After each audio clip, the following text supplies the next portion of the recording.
today. Obviously, look like these topics look interesting, type interesting in the chat box. This is different. This is some things that I think I can learn, right? Type interesting in the chat box so I know you're in for a game. Yeah, perfect, perfect. Now, since this is an open room, all of y'all are connected from different parts of India as well. I know the people in come in. I've seen the registration list, so I know people from Pan India have come in. So I'm going to lay down some ground rules in order for you to take as much as value out of this workshop. How many of y'all have entered this workshop from a Paisa Vasool manner? You paid 49 rupees for this 4 hours. I want you to take 10x, 20x from this out. If you can get to close deals from learnings from this workshop, my work is done. For that, I'm laying down some ground rules. And the ground rules goes like this. Number 1, take notes. Grab your notebook and pen. If you still aren't with your pen and paper, guys who are already with your pen and paper, type PP in the chat box. So I know you're ready. But if you're not, by the end I finish ground rules, I want you to be with your pen and paper, right? It's super important that you sit with a notebook and a pen instead of just thinking that I will remember everything. You're not going to remember everything. I want you to note it down, right? Note down things because I have activities. So you will reflect a lot in these 4 hours, right? Number 2, finish what you start. In fact, I am a sucker for being a finisher. If you start something, you need to finish that. And the same goes for this workshop. This is not a webinar. So this is a proper 4-hour workshop. Now I understand because it is 4 hours, I'm split it into 2 parts. The first 2 hours and the second 2 hours, we'll have a 10-minute break in between around 11:10, right? Hope it's okay. I'm not able to I can't tell you the exact time because it depends on the flow. But around 11:15, we'll definitely go for a break. All of you are game for that, type game in the chat box, right? There'll be a 10-minute break after 2 hours of work. Yeah, perfect. If you're finishing with me, if you're sticking till 1 p.m. with me, I love to give gifts. I love to give more to you all, even more than just this 4 hours, right? Number 1, you're going to get a heart guide that is priced at 9,999. This comes to you if you stick to 1 p.m. with me without that cost. Now, we're going to go deep into heart framework. I believe this is something that will change the way you see sales forever. But I also want you to have a version with you, a physical version with you, where you can take and do the work. You can apply. The heart guide comes over there. You're going to get the objection clarity guide. Now, how many of you all feel objections is a difficult part in sales? Type me in the chat box. I do well, I get leads, I close I take the meetings and all of that. But when it comes to closing deals, it's the objections that is stopping me. If that is you, type me in the chat box. This is a very safe place. The chat box is how you communicate with me. So the more you communicate with me, the more I can be of use to you. Yeah. The objection clarity guide is something that I have put together based on all the objections that I've ever seen with the people that I've worked with the people with the sales meetings that I have taken. I made up this guide so that you have something to take action. We're going to go deep dive into objections today as well, but this is also something that I want you to have in order for you to take action after these 4 hours as well.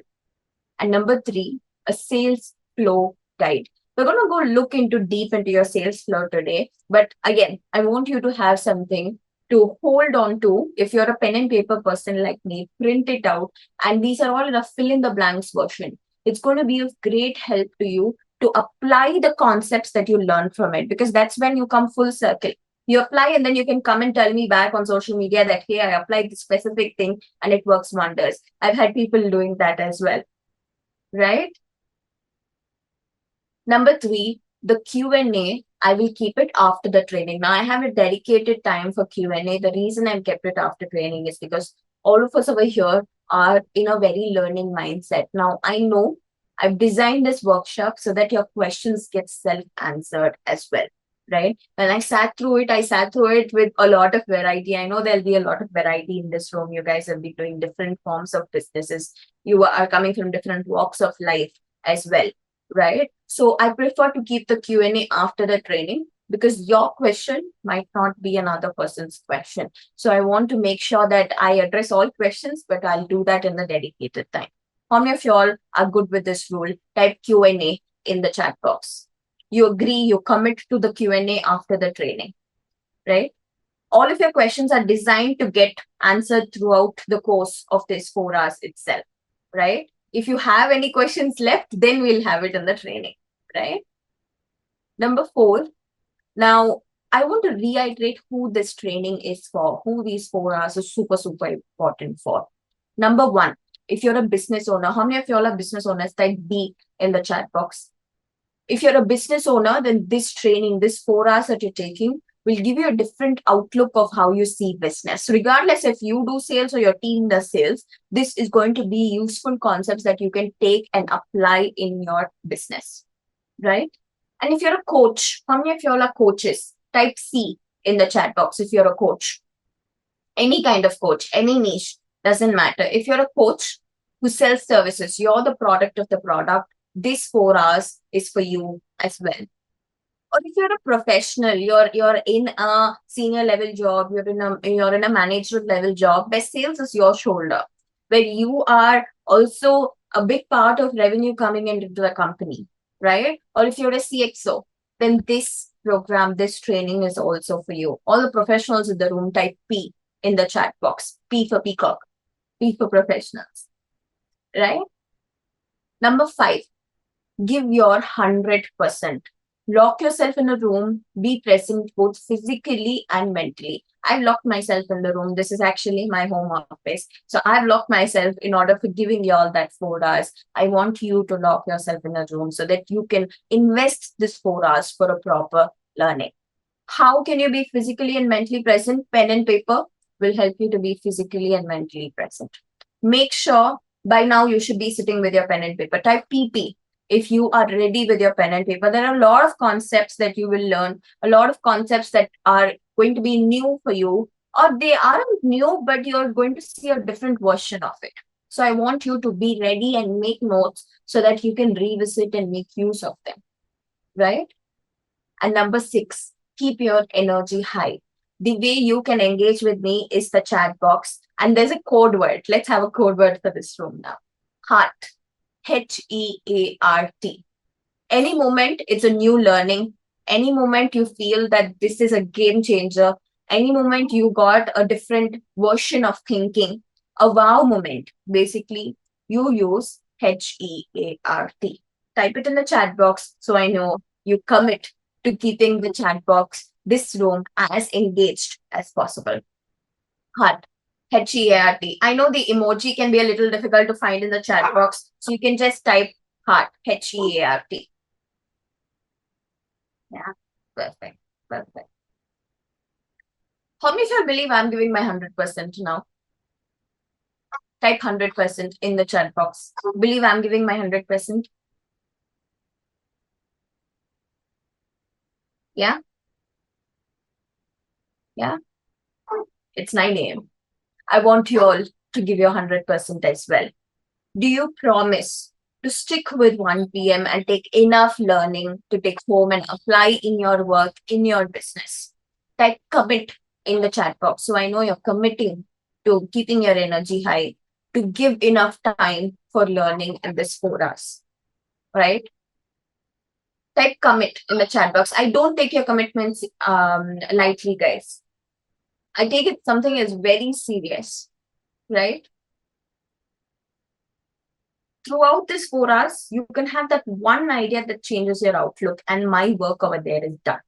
That is all that I look for, right? If all of you all, we're 22 people in the room, if 22 people have actual learning, I'm good with it. If you have even one learning point out of this 4 hours, I'm all good. My work there is done. I believe the full circle will happen, right? Perfect. Now, quickly, I'd love to understand the room. What profession are you in and which city are you from? For example, fitness coach Chennai. Type it like that so I understand you all. I understand the whole room a little bit better. Type your profession and city in the chat box.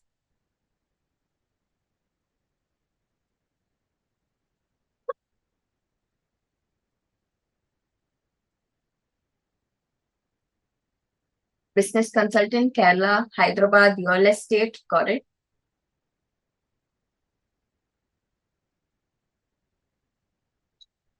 Hyderabad, I've designed a workshop for people committing to marriage. So it's like a relationship coach. Divya, are you a relationship coach? DCM clinic. Okay, Hyderabad, got it.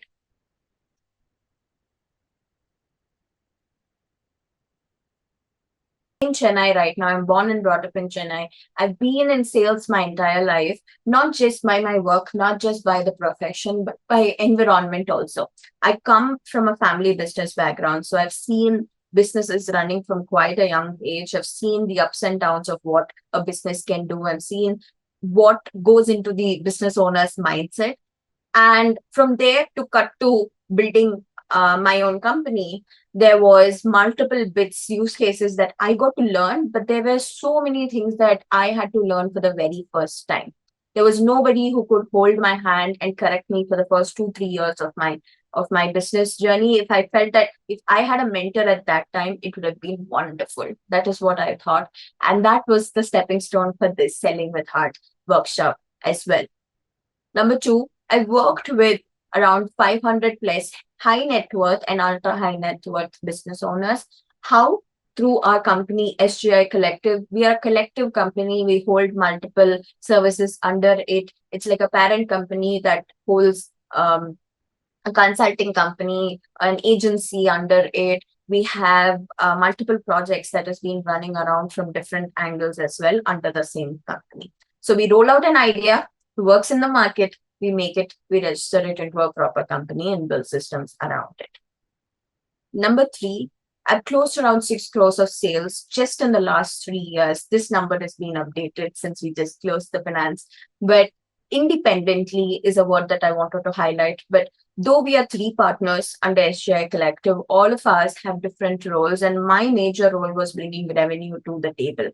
Now, in that, this number, if you would have spoken to me 6 years back, Ekta, you would be making this number, you would be closing deals, I would have laughed, right? Because I know that that was not me. It took me a lot of time to learn what does it mean to be of service? What does it mean to give your product, give your service, and also be happy about it and make money from it, right? The whole idea of sales evolved over the last 6 years, and I wanted this workshop to cut short that evolution before us, right? And number four, I've trained around 5,000 plus people in sales and mindset. So you're not the first ones sitting in this room getting trained. I've trained multiple people. I could collect a couple of photos over the years. This is in Annamalai University, way back. I think this is like 4 5 years back. This is in Bangalore, a group of startup founders, entrepreneurs. This is in a group of entrepreneurs in Chennai in a networking event. This is actually to startup founders and first time founders. This is in a startup event where they raise funding and investing for the startups. There are around 300 people on the stage. I could get one photo only on the stage. And this is in our own event. I'll tell you about why we had our own event, but this is in our own event based out of Chennai that happened in Anna University. So there are many things that I have been on stage. This form helps me expand to people live in pan India, not just sticking to Chennai, Bangalore, or the South, but I wanted to expand pan India, and hence I took the online workshop way. I've designed and implemented sales systems for multiple industries. How this happened is because of working with business owners closely. They started coming up and saying that you set systems for the company. Can you help us set systems as well? And that is how the journey of designing sales and systems happened, right? That transformed, that one-on-one approach, that consulting approach expanded to me doing these workshops and me being this coach for all of you today. And number six, as I said, I grew up in a family of businesses. There are more than 10 businesses that are up and running right now, from exports to retail to finance to real estate. So though I've not ran the businesses, I've got insider understanding of how the business runs from a ground level. And I think that is going to be a bit of learnings that I'm trying to even incorporate in this workshop. Because there's one traditional way of business and then there's a digital way of business. Having seen both, I love both.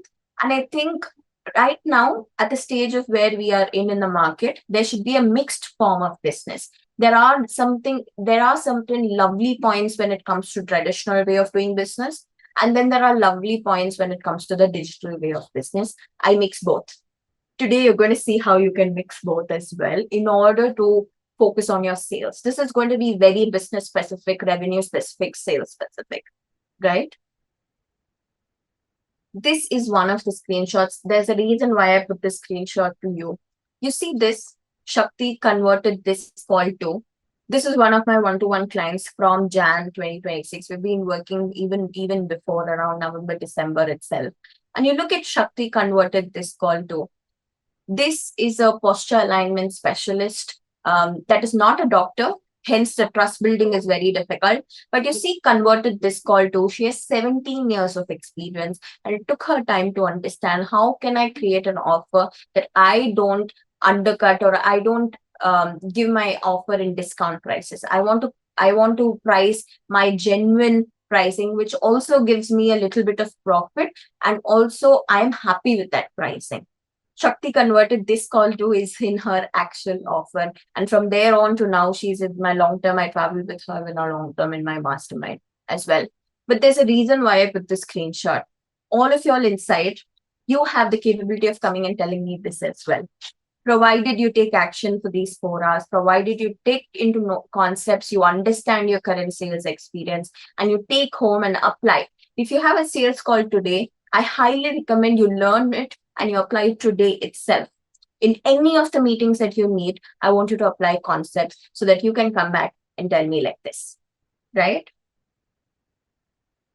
Shilpa, I'll tell you, I handpick people. I don't work with everybody. Every single long-term client that I have worked with in my mastermind also has been handpicked. So travel with me, take the value of 4 hours, and then we'll see. Quickly, I want to understand your definition of sales. What does sales mean to you? Type it in the chat box. We'll spend a minute or two in this because I want to understand the room. At what idea do you think sales means to you? Type it in the chat box. Service, good. It can be a couple of words that come up to your mind. It can be a sentence. Type it up.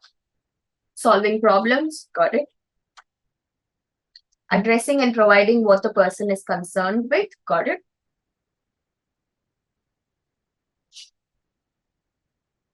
Others. This is super important, guys, because if you're not able to reflect on your current sales definition, you won't be able to connect with the new sales definition that I'm going to tell you also with, right? Helping people find a solution to their problem. Got it. What else? What else do you think sales is? What is your definition of sales? So long you've been selling. If you're in this room, I know you've been selling, right? That's a part of your job role. That's a part of your description when you do business as well. So I want to understand, what does sales mean to you? Solution, addressing the pain points, solving problems, service, what else?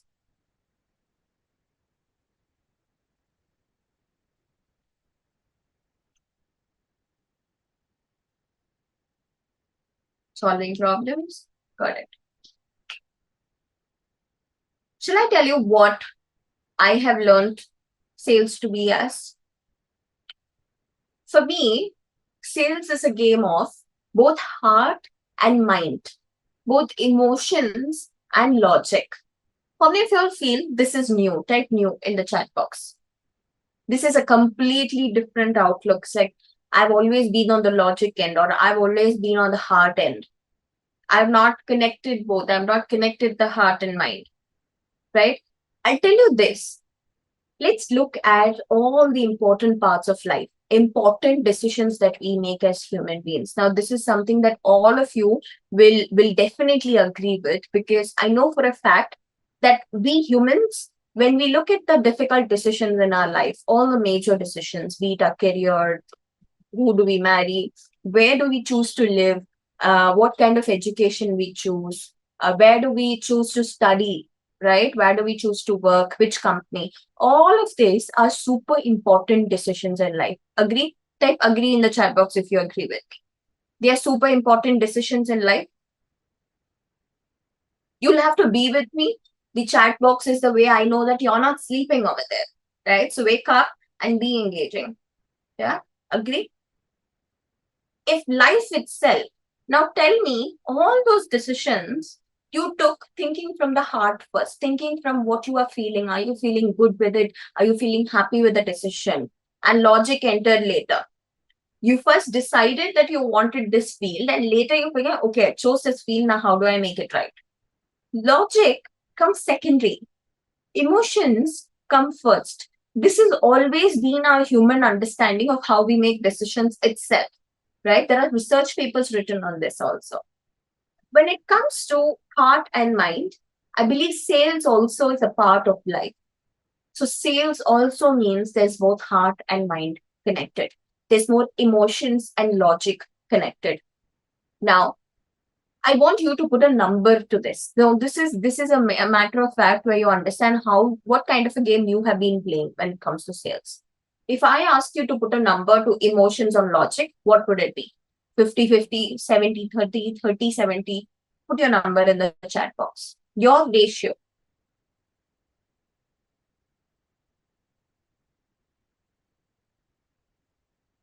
What would be your ratio of heart and mind, emotions and logic? How much of emotions would you apply in a sales meeting? And how much of logic would you apply in a sales meeting?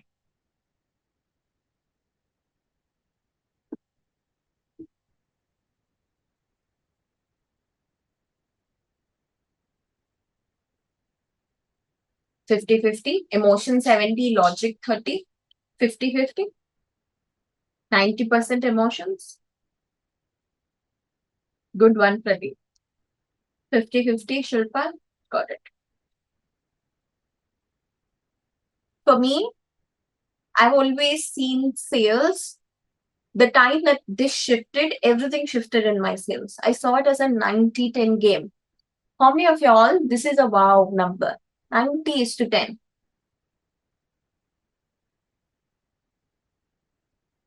90:10. Emotion and logic. 90% emotion, 10% logic is used. I will never put zero for logic. I'll tell you the reason. Logic means you take care of your pricing. You take care of your profit margin. You take care of your revenue. You see, are you making enough to fill your tummy and fill your employees' tummy also? And then take home some money as savings also, or reinvesting in the business. All of that needs some logic. So I'll never put zero for logic, right? I'll tell you what emotions is. The 90% game is to first getting your customer, right? Your market comes to you. That's one. Second, you understand your customer. You understand what pain point do they come in. Emotions play a huge role over there. Then you try to solve their problem. You try to solve and explain, hey, I understand your pain point and I can have a solution for you. And then only you sell the product or you sell the service. All of this is a 90% game. After this comes the logic game of the pricing, of the profit margin, all of that. Right? That is why this is a 90-10 game. For how many of y'all, this is a wow moment? Type wow in the chat box. You have always, I've seen people always playing the logic game or always playing the emotion game. They would either be too nice on a sales call or they would be too rigid on a sales call. They would be too cut to throat in a sales call, or they would be more goody goody on a sales call. You see a difference? For me, it's both together. Where you have to be nice, be nice. Where you have to be cut to throat, be cut to throat. That is where the 90-10% game comes in. Now you need to know where to apply 90, where to apply 10, where to apply emotions, how to apply emotions, where to apply logic, how to apply logic. And that is where you mastered the sales game. This has nothing to do with what product you sell, with what service you sell, how many years of experience you have, with what industry you are in. How many of you all agree? It has nothing to do with what you sell, but it has everything to do how you sell. What you sell, how you sell. This is more important than what you sell. You can sell a 10 rupee product, you can sell a 10 lakh product with the same ideology, right? There are two people in sales. I'm going to divide the room today, right? I'm going to divide the room into two parts. This part is fun for me, a little tough for y'all, right? I'm going to divide the room into two bits. Be ready with your chat box. People who feel sales is hard and people who feel sales is easy. If you're hard, type hard. If you're easy, type easy. Which kind of a person you are? Type it in the chat box. Easy? It's completely okay. Or if you're in the middle, no, type middle. I know. There was one phase where I felt I was in the middle. Hard? Hard? Yeah. The reason I'm able to split the room is because I have made the jump from the hard to easy. I've made multiple peoples make the jump from hard to easy. There is a clear difference. I think 5 differences that makes you go from, hey, I feel sales is hard to go to sales is easy. And for the ones who said easy, there's an even more better option. I tell you that. Once you look at a 5, you'll be like, okay, there's more that I can do. Right? It's a never-ending circle. It's always in practice mode, right? Sales. So there's always a better version that you can apply, even though it's easy. Pradeep feels middle, Aryan feels hard, Shilpa feels hard, Batula feels hard, Puni feels hard, Xmart. Xmart, I would love to know your actual name. So see if you can rename yourself. I think Xmart is your company's name. I love to call people by their names. So yeah. Now I want you, in order for you to go deep into hard, easy, deep into how to shift, how to make that jump, even if you're in the middle, you need to understand your current sales experience. And we're going to go deep dive into that today. Whether you like it or not, you are a seller. How many of y'all are in the core sales right now? Type core in the chat box. You are the reason why revenue falls into your bank account.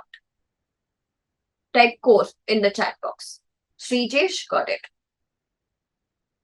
If you are the major revenue making person in your business, whether it's a solopreneurship or a professional or you're running the business, I want you to tell me if you are the sole breadwinner in the business.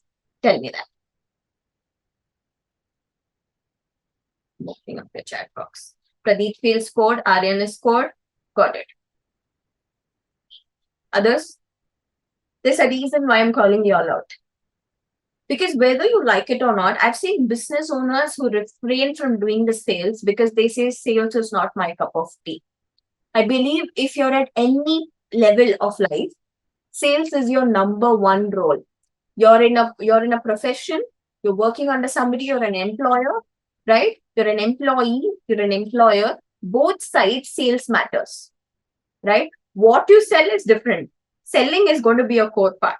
Either you sell you as a product to your employer, or to, if you're a coach, or if you're running a business, you sell your product as service. Doesn't make a difference on what you sell. How you sell, you being a seller is the work that needs to be done. The only difference over here is you need to jump to the easy side.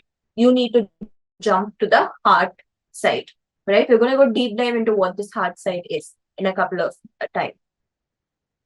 There are 5 ways to go deep into your current sales experience. 5 whys. Now, every single time I have either lost a deal or won a deal, I go back to these 5 whys, and that is why I have made it a point that I look into these 5 whys for you as well.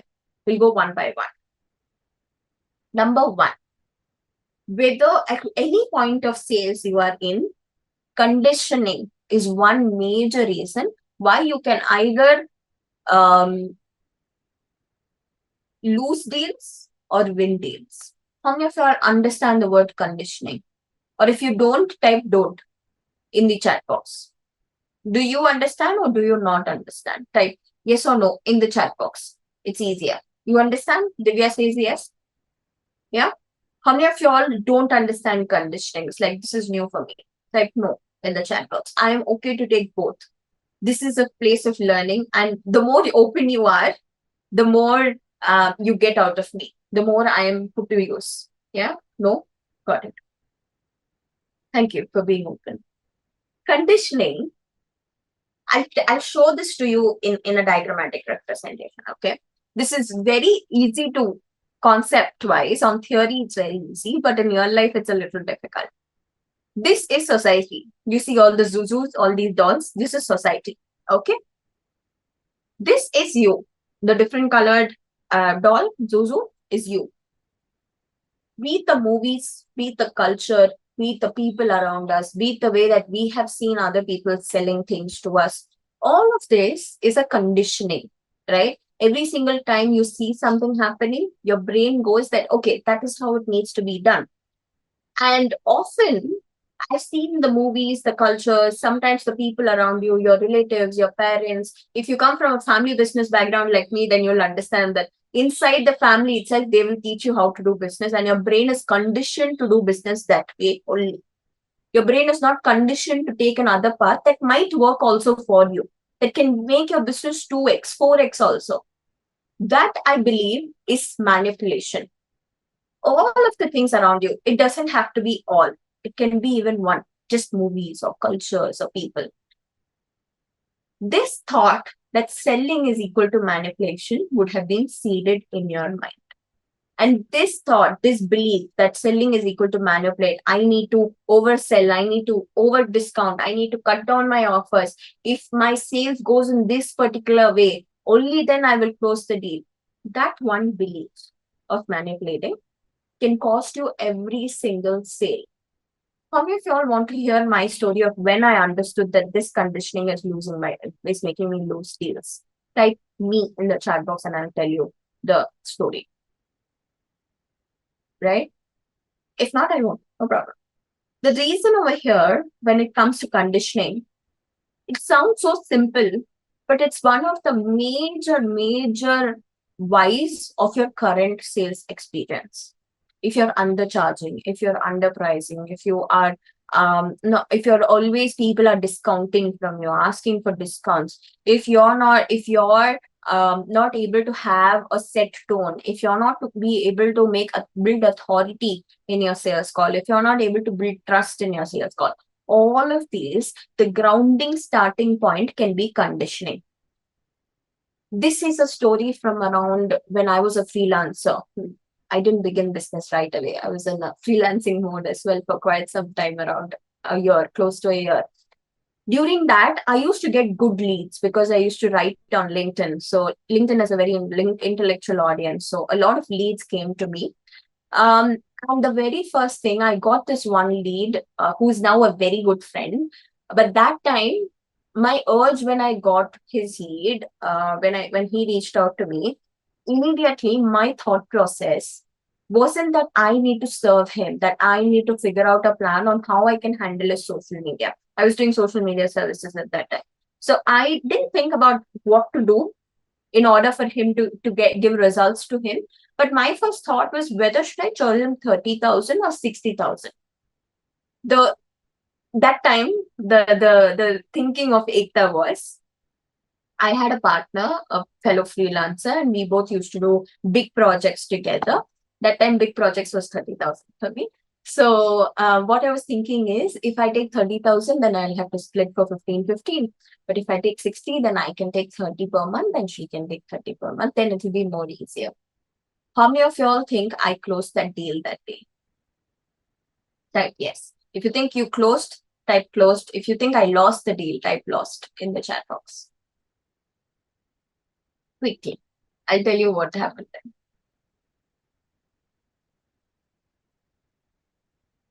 Lost? Exactly. I lost the deal. And the reason I told you now, he's a good friend. He came back to us 3 years later, asking for the same service. But by then we had an agency built. We had a 20-member team. And we had, we would have worked with around 100, 120 clients by then itself. So there was a lot of work to show. And when I asked him, why didn't you onboard with me 3 years back, but now you're coming in? And he told me, now I have the trust that you will pull it off. You understood that small conditioning, if That time, that Ekta, instead of talking about only the pricing, would have drafted out a neat plan on how to handle his social media, what all to do. He would have been one of the largest clients that I had in my portfolio at that time when I was a freelancer. For how many of y'all, this is new? We think conditioning, we think manipulating is something that is something huge. You're cheating somebody. No, it is not about cheating. It is about even what is the first thought you are getting when a lead comes to you. Are you thinking from a perspective, from a perception of how much money can I take out from his pocket? Or are you thinking from a perspective of today a person came to me and asked for help? Let me see how I can be of help. For how many of y'all, this is a game changer? This is a different thought process because there are different people from different walks of life in this room. I want y'all to acknowledge this. There could have been a chance. Think about your previous sales experiences. Think about your previous sales calls. We would have done this knowingly or most of the time unknowingly. When you believe that selling is equal to helping, that is, this is your client, okay? The red color is your client. When you believe selling is equal to helping, you join hands together to help another person. That is when your sales changes from a thought process, from a mindset point of view. This is the very first why our dissecting of the current sales experience will go more deeper, but I believe that it all starts with this conditioning. Repeat with me, guys. Selling is the most human act of helping someone solve a real problem. Helping someone solve a real problem, you guys said when I asked you all the definition. I want you to brain it and put it in your mind that it is the most human act. Type it in the chat box. Human act.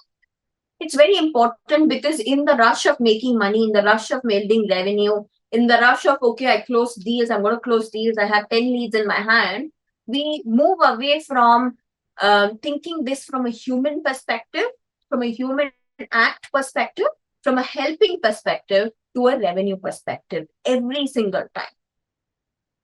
Right? This can be even if you're making lakhs or few thousands or few crores, this conditioning can be there. Yeah. Number 2, fear of rejection. How many of y'all have this? Type me in the chat box. You can be open. This room is a very safe space. You'll have to be pretty open with me to tell I have this, I don't have this, so that I can be of use to you more. I had this, I still do as well at times when the deals are when it's a very high stake deal, right? But there is a practical way of overcoming this fear of rejection, of putting down, stacking wins that show you that you are not having that fear of rejection. And there's a very practical way, right? I'm going to tell you the mental shift you need and then also the physical action you need to take in order to handle this fear of rejection in an easier way. The conditioned belief of every time a rejection comes in, immediately our brain thinks, I'm not good enough. So what we do when we are in that thought of I'm not good enough is that we shrink our price. Even if you look at it, your shoulders will also drop. Immediately you hear a no, you'll immediately be like, oh. Your shoulders will drop, your energy will drop, all that. I will go to a stage where you said, I'll give you at half of the price, sir. I'll give you at half the price, ma'am. Or third part, which I did, which was the biggest foolish mistake. I'll tell you this, I'm telling you my foolish mistakes. We don't follow up also. In our brain, we have already lost the client. So why follow up is what we think. This fear of rejection makes us do these things. How many of y'all have done it? I've done all 3. That's how I'm able to pen it down also. How many of y'all have either shrunk, your energy has gotten low, or you dropped your price, you discounted your offer, or you didn't even follow up the client because in your mind you thought he already is a rejection, right? The shift over here is I want you to understand that no's are normal. Not all of your people that you meet, not every meeting you take will turn into a customer, and you should be okay with that. But one more add on to it. My mentor used to tell me this whenever there was a phase in our agency, as the agency was picking up from 2020, There was a phase where we were telling there's so many competitors entering the market. What should we do? And my mentor told me this one sentence: there is food for all. There can be multiple players, multiple fishes. There can be sharks. There can be tortoises, like turtles. There can be all kinds of animals inside the ocean, and everybody will be fed. They all have food. Type it in the chat box. Food for all. This one mindset, every single time where I understood that the no is coming in, I asked myself two things.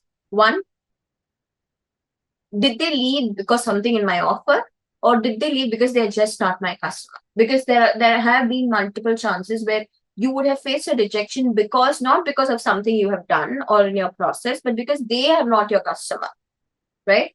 Food for all. Type it in the chat box, guys. This is one learning that helped me sail through all the energy lost in the meeting whenever we face a rejection. This helped me sail through it. And then there is a physical action that helped me understand even deeper in numbers, because I believe numbers don't lie, right? So treat every single meeting that you take like data. Every single no as data, every single yes as data. We track our clients, we track our incoming clients, we track our yes. We don't track our no as often, right? When there was a drill that I had to take in the initial phases of my sales journey, that I took 100 calls, right? 100 calls in a month. And when I took that 100 calls, these are proper 30-minute meetings, okay? And I had to put everything into an Excel sheet, a simple Excel sheet. I would love, I don't even go to the level of CRMs. I run an Excel sheet itself. So when it comes to Excel sheets, there was one more column that I added. Not just yes or no whether they onboarded, but I added a column. If they said no, what is the exact reason they said no to? So I jotted down a couple of reasons that they might tell me no. I used to mark it down then and there. Every single yes I got, every single no I got. From 100 calls, I got 92 no's, 8 yeses, 8 deals closed, 92 deals didn't close.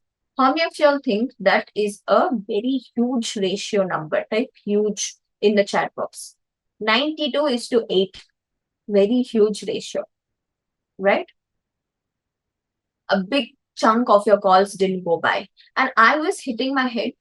One, my energy was low, but I also had a question. Why did 92 people say no to a very good offer? What is the issue with the offer, or is there any issue with the process that I make? And that is when I started jotting down in the comments column why they told no. And when I took patterns, when I put it into a small table, I understood how many people told me it's a budget problem, how many told me it's an offer problem, how many told me that I need time to think, right? All of these objections or reasons, I jotted it down and I could understand. Two things came up majorly. One, I need time to think. Second, I don't have the budget. Now, at that time, our pricing, our services were a 2 lakh pricing, right? For a quarter. And when it came to agencies and all of that, many people felt 2 lakhs per quarter is too difficult to do. But I knew for a fact that if they experience my service, if they experience how we work as an agency, even for a bit, they will fall in love with us. It's just the gap of experience that I need to give them. So I went back to our partners, we went back to the drawing board, and we made a 1 lakh offer. How many of y'all think I closed the 1 lakh deals also? Type yes in the chat box. If you think I didn't, type no in the chat box. Yes. From those 92 ones, I went back and saw how many people told me it's a budget problem. Called them up again and told them, now I went back to a drawing board and we have built a new package for you. We want to discuss it. And we started closing deals from there. So even the 2 lakh product sell, even though 1 lakh product sell, right? But I could do only this. I could do all of this only if I understood data. If I didn't have data, I would be sulking in the corner saying, why is 92 people telling no to me? No, not to the offer. No to me. Understood. That energy would be drawing back and I would never go on the route of taking more calls. This fear of rejection would pull me more. The physical action you take to overcome, because I'm not going to sugarcoat, this fear of rejection will be there even if you have the highest experience in the field. Do a help for me. Type your experiences in the chat box.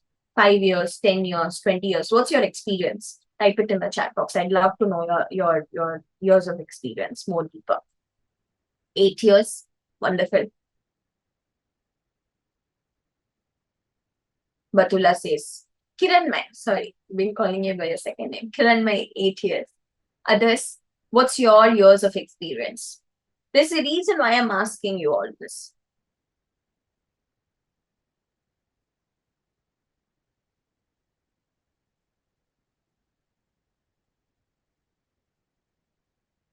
What's the years of experience you guys have? Tell me in the chat box.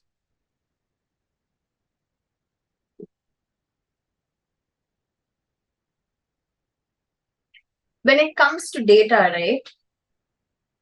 When I was a beginner, I didn't know that we have to track this data and all of that. That was the 6-8 years me. And when it comes to now, every single meeting goes onto the calendar. Every single meeting is tracked with an Excel sheet of what happened, when happened, what process, what did the customers say, what did the clients say, why did they drop off, why did they not drop off, how did they tell us yes, how did they tell us no. All of these give us patterns to get better at business, to get better at revenue. 22nd year, 4 years in sales, 1 year. And all of y'all would have faced the rejection, right? We have variety over here. 8, 4, 22, 1 year. Yeah. All of y'all face rejection. Veera, can you do me a favor of telling me, do you feel rejection now also? Do you have this fear of rejection now also after 22 years? Yeah. It's been close to 9 years since I've started anything, my exploring and all of that, right after my education. It's been 9 years, right? So every single time, even now, there's a high stake deal, which is of crores. I do get that fear of rejection. But the only thing that will help you to get over this fear of rejection is data. That's the physical action you need to take. If you're not tracking data, then you never know why you're feeling what you're feeling. You never know why a person told you no. You'll never know why a person told you yes. And this is how you improve your approach. By studying patterns, we improve that we need another package and we rolled out that package and we made money. We didn't leave money on the table. As simple as that. Even after a 1 lakh package or 2 lakh package, people tell us it's not our budget. Then food for all of us concept. They're not our customer. Right? And I'll give you an extra tip. Now, this helped me to raise my energy every single time I heard a no. If you hear a yes, you have more energy. All of us, we are trained when it comes to meetings and all of that. We do handle our calendars. How many of y'all have use the calendar method? Use the calendar for your work and all of that. Type calendar in the chat box so you'll understand this even better. Right? Every single meeting I've taken goes onto my calendar. I have a very colorful one. So every time you hear a yes, you have more energy. Go take 2 more meetings. That energy will help you close the other 2 also. But if you hear a no, that means automatically you have low energy. Nobody likes to hear a no. After so much time, effort, money, and all put into a meeting, sometimes we spend money for ads also. So we spend a lot of money there. And after that, leads not converting is low energy, right? Go have a coffee. I'm a coffee person, so I wrote coffee. You're a tea, go have a tea or a juice and do 1 more meeting. This 1 more meeting is the magic. If you hold yourself, no, I'm not going to do sales meetings anymore. I'll maybe hire somebody to do it. No. 1 more meeting is how you step by and take the next step to grow in sales. Selling is a practice-based thing. How much ever you learn this in theory, I have a couple of activities that we're going to do today, right? How much ever you do things in theory, you need to do it in meetings as well. Practice is what will help you when it comes to sales. And I would be the voucher for that, because I know I started from knowing nothing about sales, though coming from from a business background, and I had to learn from the mistakes, and the learning happens. It's a wonderful journey, right? But for that, you need to pick up your energy and take more meetings. Number 3, the perfect script or the pitch. How many of you all use a script or a pitch? Type me in the chat box. The conditioned belief around the perfect script or a pitch is that if you have that perfect script or a presentation, I will be able to memorize the right words and hence I will close more deals. It is the thought process of having that perfect script to close more deals. But there is a mental shift that I want you to do that, because the script or the day when I took over the sales in the agency, I was also, my partner gave me his framework, his scripts, and use this. And for the 100 calls, out of 30 calls, I used the script, and it never felt me. And that is when I learned something very crucial. I dropped that script, I dropped that safety net, right?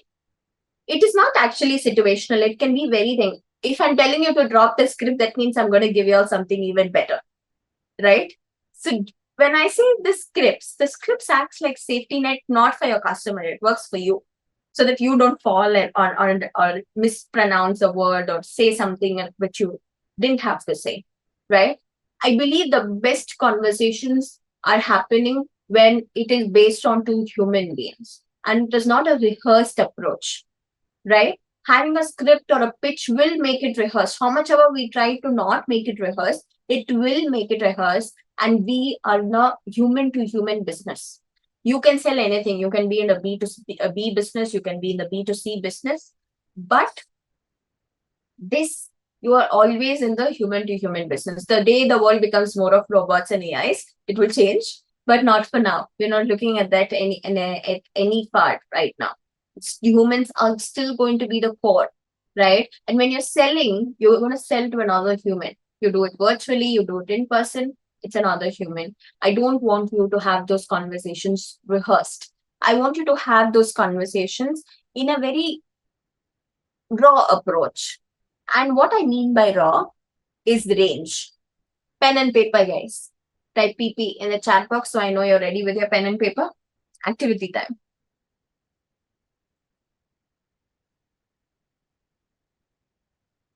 I told you to drop the script. Instead of a script, you're going to use range. And this actually, some of y'all might already know, but you haven't been using it or you haven't been using it well, right? A range is, I'll tell you my range. Take a piece of paper, write I am, and draw a big curly bracket. Be with me, listen to my range, and then you can make yours so you understand better. I am a daughter, I'm a girlfriend, I'm a sister, I'm a friend, I'm a business owner, I'm a sales and mindset coach, I'm a speaker, I'm a pet owner. My dog is right outside the door. I'm a reader, I'm a coffee lover, I'm a vegetarian, I'm a person who loves adventure, I'm a person who takes risk, I'm a Netflix junkie, I'm an art junkie, I come from a family of businesses. This, everything is my range. All of us have range. All of us do multiple things at any given point of time in our life. It's just that when we do sales, we are so focused on selling and talking only about the product, only about the service, that we forget that we have to have a human connection.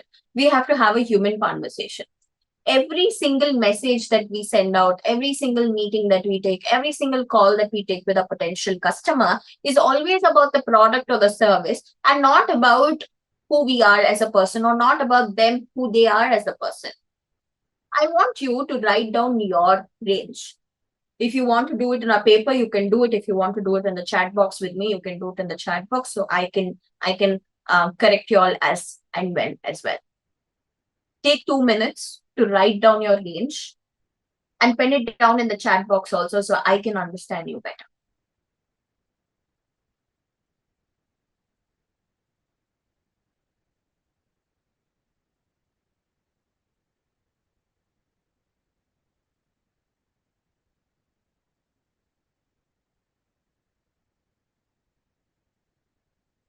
Once you're done, just write a couple, 5-6 parts of your range. You can put it in the chat box so I can get to know you better.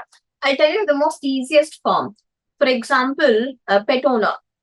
If I have a dog, and if I meet a potential customer who loves dogs, who loves cats, we're going to talk about pets first. We're not going to talk about product or service first. There was a time when I took a meeting. Now she's our client. It's been 3-4 years since that meeting. When I took that meeting, there was a big painting behind in the background. And I quickly asked her, it's a wonderful painting. Where did you get that?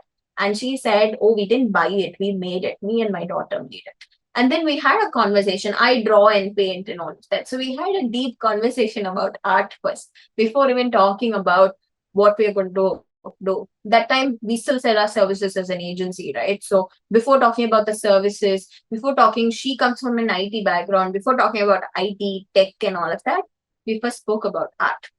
Very unrelated, but this is what builds trust. Our whole idea, we hold that script to build trust only now, but you're holding something that makes you a robot to build trust. I would rather ask you to hold range to build trust, because this is how your rawness comes out. This is how your conversations be very natural. Who you are as a person, your personality will show, right? If you guys are done with the range, type a couple of them in the chat box so I get to know you all better. I know we can have some similarities between our range also. So I'll know if we have some similarities. Quickly, guys. I have a lot to give you all today.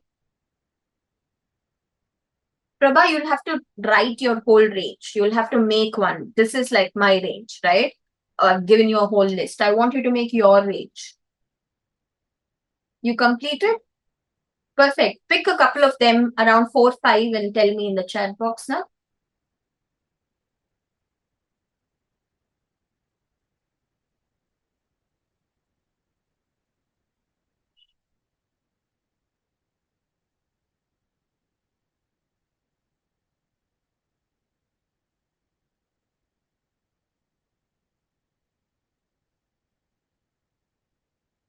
Others, are you done with your range?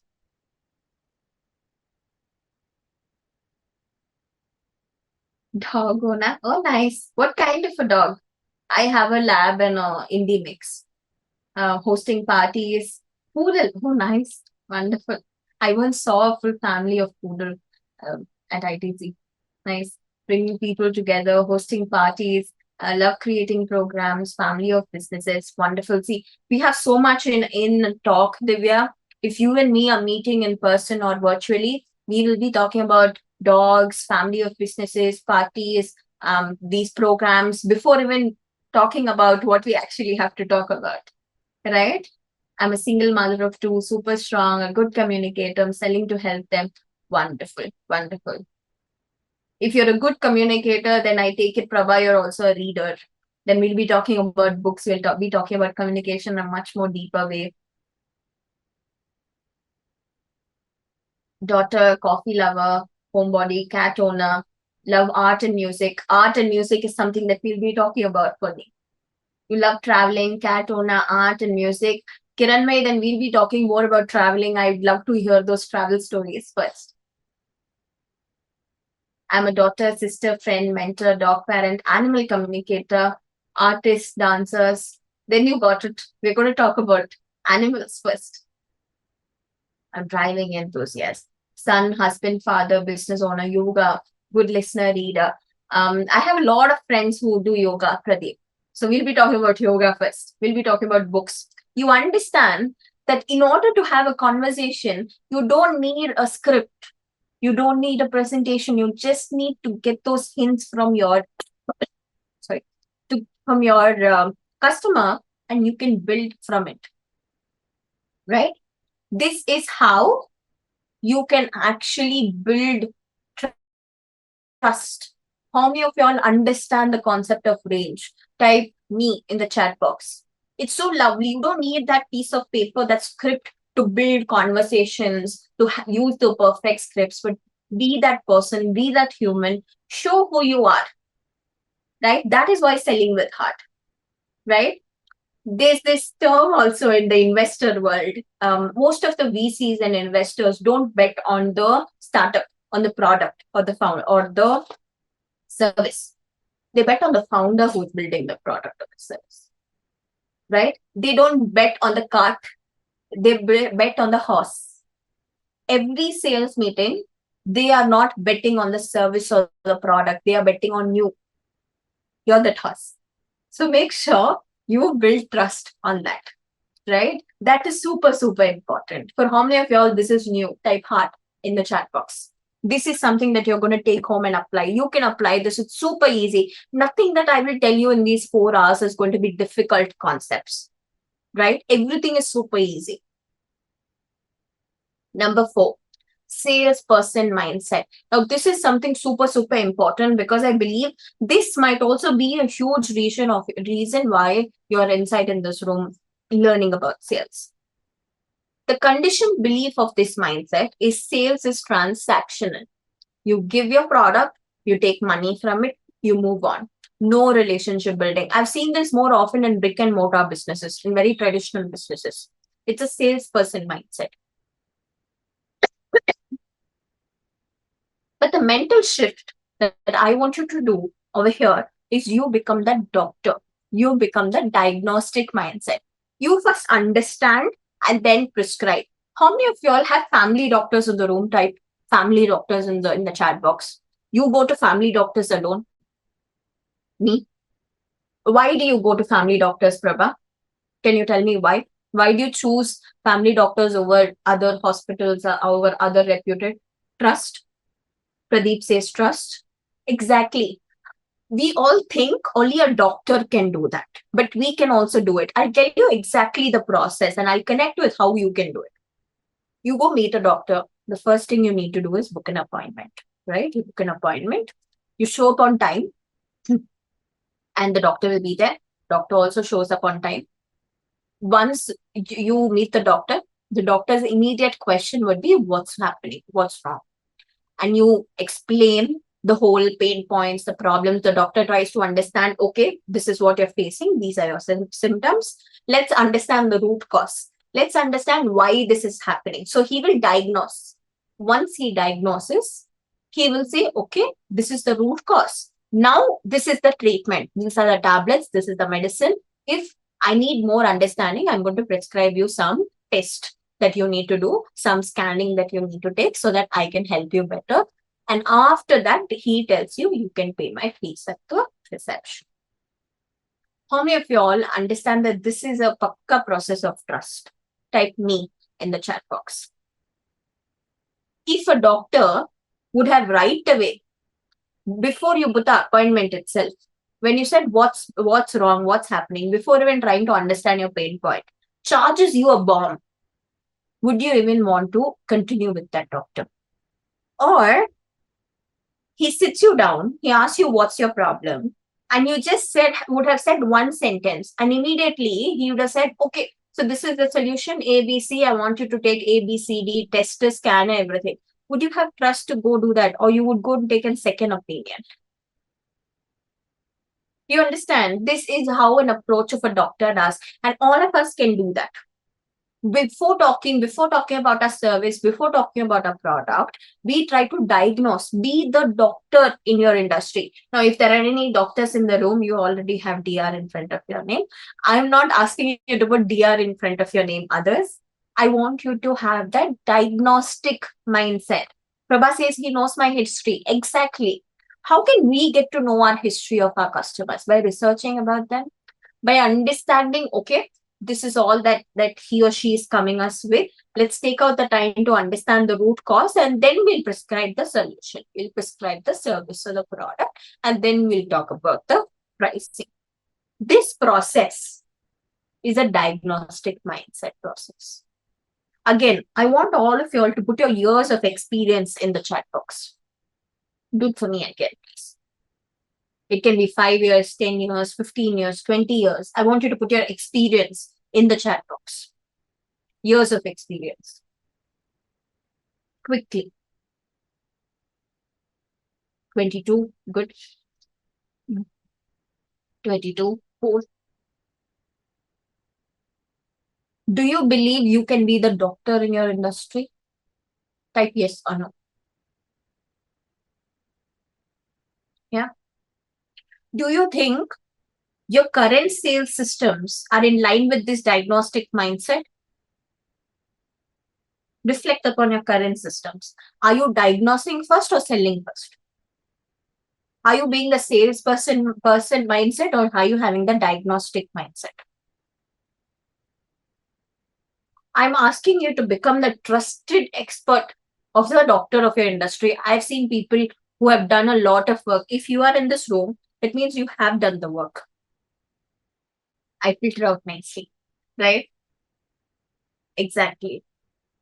I want you to be the doctor. That same process that a doctor follows, you can also follow. It's not just stuck to a doctor. You can bring it for your system, regardless of even if you're selling a manufacturing product or if you're selling a tech product. I've applied this for both, so I can tell you. Yeah. Number 5 of your current sales experience of why things are happening that way for you right now, at whatever level of business you are in, at whatever level of revenue you can be in. The number 5, why? Yeah. In insurance, people fear the diagnostic more because in insurance, there's more care involved. You need to add more care into it. You need to understand why a person, why should I invest, put my money in an insurance? Why should I do it? Because insurance people always want to sell the policy. It's not about selling the policy. It's about what would be taken care of after the policy, right? So that's the gap when it comes to the insurance firm. Number 5, only gifted and talented people can sell. Now, the conditioned belief, right? This is also something that I had. Thankfully, I had a mentor who took me out of this. I want to be that person for you today. Sales is for naturally gifted, talented people. You should have a gift of selling. I've seen so many people saying, I'm not a salesperson, and they refrain from making revenue. They are super, super good in their product. They're super good in their service. But because of this mindset that they are not a salesperson, they refrain and put some other person in the front seat to drive the car. Imagine buying a wonderful car and putting someone else in the driver's seat to drive it. That's how it feels. The mental shift was different in the music. The mental shift that I want you to do right now is this one video that my mentor showed me. I'm going to show you that video. How many of y'all know Ed Sheeran? A singer, right? He's a music artist. How many of y'all know Ed Sheeran? Type yes in the chat box if you know him. If you don't know him, also no problem. This video, you will know him now. This video is the video that my mentor showed me. And that was a major shift in my thought process of how you don't need to have talent or a gift to sell. I'm going to play that video for now, y'all, and look into the video very, very carefully, right? Have all your ears to it. Was different in the music you were doing then as opposed to. I'm going to play you a song. Okay. So this is my thing. When people go, you're so talented. You were born with natural talent. I'm like, no. Okay. have a listen to this. Right. This is the. Has this been played in public before? No. Okay. So this is an exclusive. Ed Sheeran when he was shit, basically. Yeah. Basically, all I'm saying is when people say artists are born with talent. You're not. You have to really learn and really practice. This is me playing guitar and singing. I'm going to put it into my mic like this. It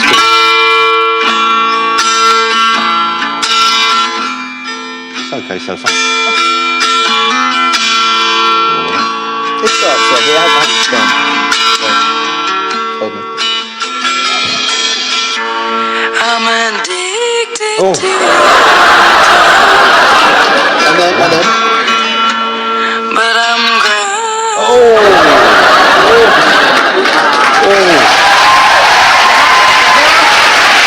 But you know what? You know what? I did practice. After that, you practiced. I did. Yeah. No. I did. I probably needed it. Don't want a Justin Bieber's track. How many of y'all understood this video? Type yes in the chat box. This is very important one because this one video when my mentor showed it to me, I was like, if artists needed so much practice and they didn't actually have the talent for it. They practiced and made a name for themselves in the market. Then probably I have the chance to, right? If only I commit to practice, if only I make sure that I am going to work on getting better day on day, day after day, right? Ramesh, I won't be able to go to the previous slide, but the previous slide was about diagnostic mindset.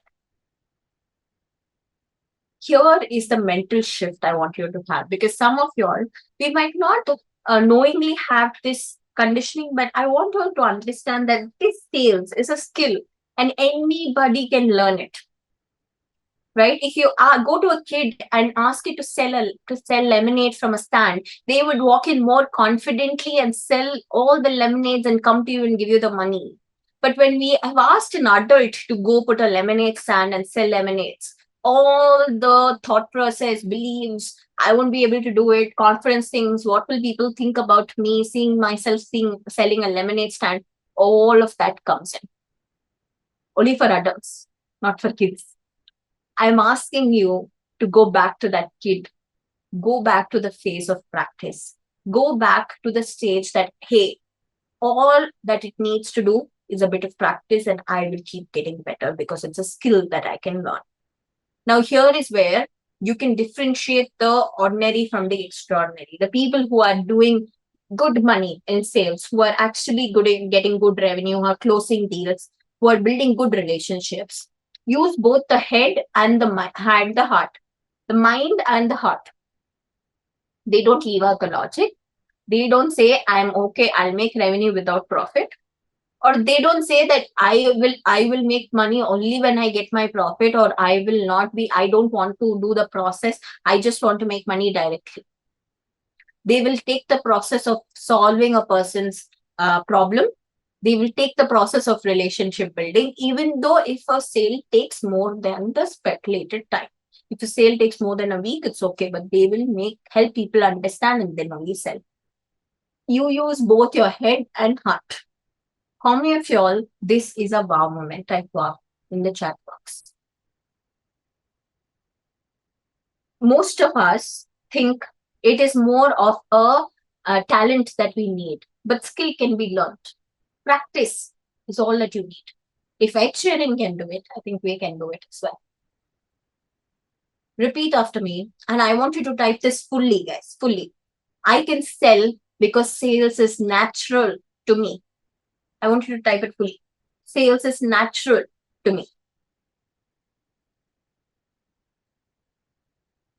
We all have that kid in us who will sell a lemonade very confidently. I want you to bring that kid back. Right? Perfect. Perfect. Now, what is natural? We've been talking about natural for a very long time. We've been talking about heart for a very long time. We understood our current sales experience, but I want you to understand that natural means heart.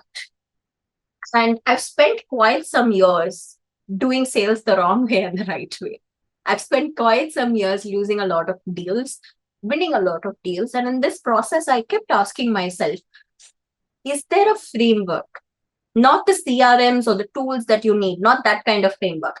Is there a framework that I get to apply in my meeting itself, in my sales meeting, that will actually help me to see the difference in my sales meeting? I believe sales doesn't happen in the pre-sales or the post-sales. Sales is that 30, 45-minute meeting you take. That's all. What you can't do in 30, 45 minutes, you cannot do in pre-sales or post-sales. How many of y'all understand? Type understand in the chat box. If you can't do your best, if you can't build trust in that 30-minute meeting, virtual or in person, it can be anything. If you can't build trust in that meeting, you can't build trust over a message, over a text, over an email also. For that is where heart is applied. Heart is applied exactly in your meeting. And these are methods, 5 letters, 5 methods that you can take and apply today in your meeting. H stands for human understanding. How many of you all believe human understanding is super important? Type yes in the chat box. You think this is super, super important even at the start of the meeting. Yeah. But I'll tell you there's an easier version to apply human understanding, and that is the human scan method. Now, quickly, I want you to scan me and tell what do you feel by seeing me? You're seeing me on video. It's been more than an hour now. What do you feel from seeing me? Type it in the chat box. Quickly. We have 5 letters to go through, 5 methods. So I want you to be quickly, keep your hand probably on the keyboard itself. So it'll help you. Yeah. Authentic. What else? What else you see from me?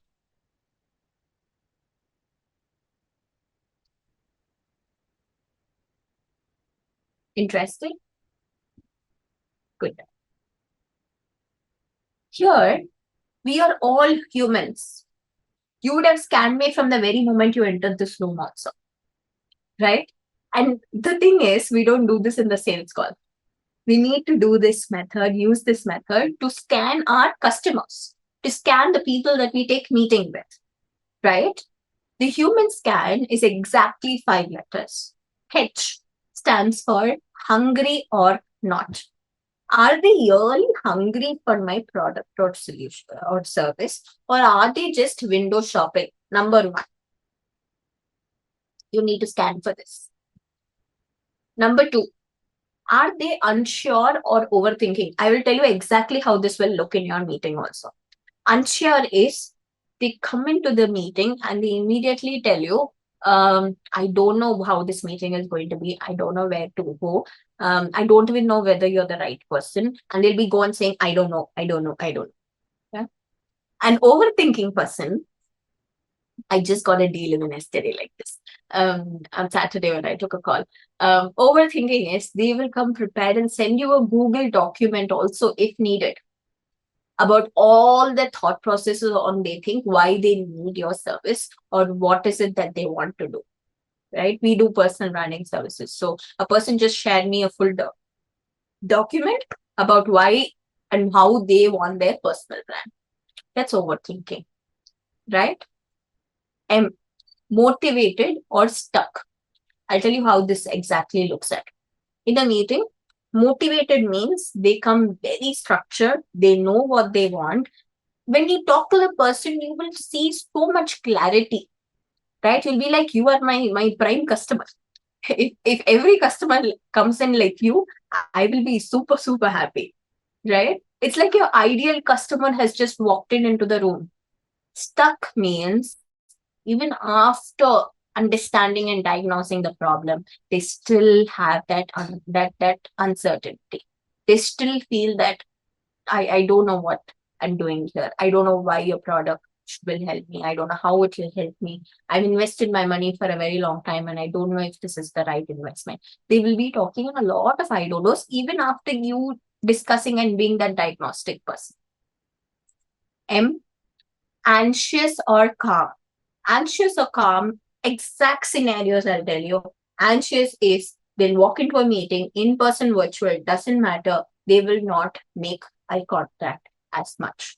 They'll keep breaking eye contact. They'll have distractions over distractions. They might be even taking the meeting via driving. How many of y'all have had that situation? People don't make eye contact. They say that a phone call is even is more than enough. They take a meeting with you. You are selling something, but they're taking a meeting driving, or the team is walking in, or they're picking up the phone. They're getting disturbances. They're getting distractions over a meeting. How many of you all have faced that sales calls? That's anxious.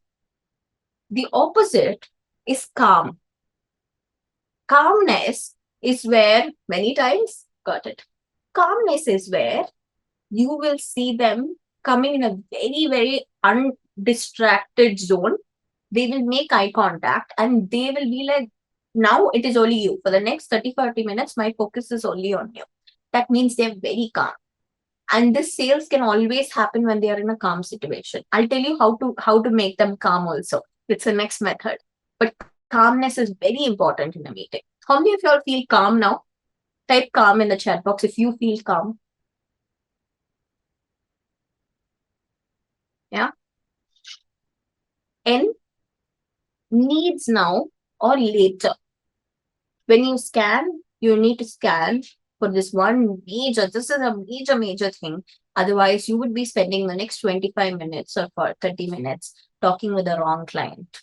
Do they really need my product or service now, or can they come later? If they're later, don't waste your time. Openly tell them, hey, I don't think I'm going to be of use to you now. Probably I'll connect you to the right person, but I don't see synergy happening here. Be very open and be very, very caring when you say that. But if you say needs now, that means you know you are going to spend 25 minutes of productive time on your sales meeting, right? This scanning will take you only 2 to 3 minutes to do. Can we do that? Can we apply this method in our sales call? Type yes in the chat box. Just 2 to 3 minutes will save you a lot of time, right? E, emotional safety. Now, I told you, how many of y'all feel safe in the room right now? Type safe in the chat box. Some of y'all have opened up about your years of experience, your work, your fears inside the room by now. You feel safe to do that? Yeah? You feel safe to do that? It's my duty to make this room safe. I would have told you all that this room is a safe haven. This room, you can be as open as possible, right? For me, emotional safety is very important regardless of what we are in. We are in this program. I do the same thing in the meetings also, and I would highly recommend you guys to do it also. And I tell you, there are simple 3 things that you need to do, and it will take you only 30 seconds to make that easy. Yeah, to make sure that your customer feels safe with you. Number 1, energy. You enter grounded, calm, and warm. Not that hyper robotic person or that aggressive person. How many of you feel the energy in the room now? You feel the energy? Type yes in the chat box if you feel the energy. You're able to understand things. You're able to feel me, though we are not actually in person, right? Some of you might also feel that I'm talking to you directly, right? That's energy. Your energy matters because I think energy transfers. If I am sitting in a shabby, if I'm not dressed up for this meeting, if I'm not taking these 4 hours seriously, would you take this 4 hours seriously? Would you take time to learn? Yes or no? If I'm sitting shabbily here, if I'm unprepared for this meeting, for this program, for this training, would you feel like sitting in this room also? No, exactly. Energy matters because my energy transfers as well. Your energy transfers in a meeting also. So you're working on your energy will help another person be safe, feel safe. Number 2, smile. You use this, no? This face is a signal. I highly recommend if you don't know how to have a poker face to learn how to make a poker face. But the face is your signal. When you smile, you exactly tell them, I'm not here to hunt my next client. I'm here to help. Your smile is the number 1 easy factor that can shift the energy in the room. How many of y'all felt that today? We spent like 1.5 hours in. How many of y'all feel that? Smile can be the change. Smile can make you feel safe also. Yeah. How many of y'all feel that I feel in the chat box? Good. Guys, 100% energy. Right? Care. Your tone. When you say, I get you, I hear you. This versus I get you, I hear you, and I'm with you on this. Your care, by now I would have used a lot of for you statements. Be open so I can be of use to you. Make use of me, right? These are all caring statements, and I made sure that I use them. By now it's become my speech. It's become the way that I talk, right? But initially it was difficult. It took me time to incorporate that in my way of language, my way of speaking. But if you can apply this, it will take you less than 30 seconds to shift the energy in the room and make your customer feel safe to travel with you. For the next 30 minutes, 45 minutes, they will remember you lifelong. I just took a meeting of a person who came back to us 2 years later. I didn't remember much about them, but they remembered very well about it. Right? This is what happens when you go from a safe zone and not from a hunting zone. type safe zone in the chat box. So I know that you are going to apply this 30 seconds rule in your meeting. Right? Perfect. A, articulation and clarity. Now, articulation and clarity is basically both the words and with what clarity you speak your words also. Here, something that has helped me and my clients over the time is the positioning sentence formula. I made it very easy for you. All of y'all, be ready in the chat box. Type PP. So I know you guys are ready. We're going to do this positioning sentence formula together. PP in the chat box. All of y'all. You're going to enjoy this, right? Most of us, whenever we get a meeting, right, in the very first few minutes of a meeting, every single customer will ask us this traditional question: what do you do? And what do you say is not blabber, is by saying this sentence. That is why I'm going to make you all make that sentence now itself. Listen to an example that I will give you all, and you can make yours after that. I work with dash to help them achieve dash. The first dash is your filtered high niche audience, right? Your target audience, specific target audience. Be as specific as possible here. Second dash is your outcome. What is it that you will give them after your service or product? What do they get as an ROI? Here, I'll give you an example. I work with busy professionals. Busy professionals is target audience, specific target audience, to help them achieve 5% body fat loss. This is a fitness coach's example. And this person works in different capacities, one-on-ones, group coaching, all of that. Goal is 5% body fat loss. I want you to make that example. Sharma, make it and I will help you in correcting it as we go. Put your sentence in the chat box now and I'll help you in the correction. You know your field better, guys. I want you to make the sentence. I'll help you in correcting it.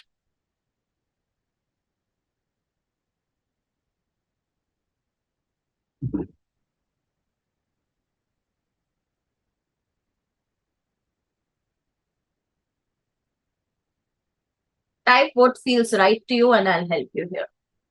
We're going to spend good 3 to 4 minutes in this activity now. This is super important because this makes or breaks the authority that you hold with your audience. This makes or breaks. If a customer is taking you lightly, it is because you didn't do the positioning properly. They don't see you part to part as equals. This sentence is very important to draw that line with the customers that, hey, this is who I am, right? I work with divorced working women to help them achieve, heal, and rebuild and transform the new version of themselves. Wonderful. Good one, Prabha. I help middle-class families to secure big education funds for kids, higher education. Got it. This is your doing. What is the outcome, Sharma? Once they secure education funds for the higher education, what's the outcome that they will have? I work with young couples to help them achieve financial freedom. Wonderful. Veera, see if financial freedom, if you have numbers, if you have helped, let's say you have helped around 100 plus young couples, add that number. That is like taking it a bit notch. For example, if you have noticed in my background, I told you guys I worked with 500 plus UHNIs and HNIs. That was a plus, an add-on that will build the credibility, right? A lot of us think how to build the credibility, how to make people trust. All of these are words help in building that credibility. Wonderful. Sharma, after that, once they secure that education fund, how will their parents feel or how will the kids feel? The outcome. This is you doing the process. I want you to talk about the outcome as well. I work with people who are single, dating or married or separated or help them to commit to a powerful. Okay. Got it. Creating a powerful marriage or relationship. Good.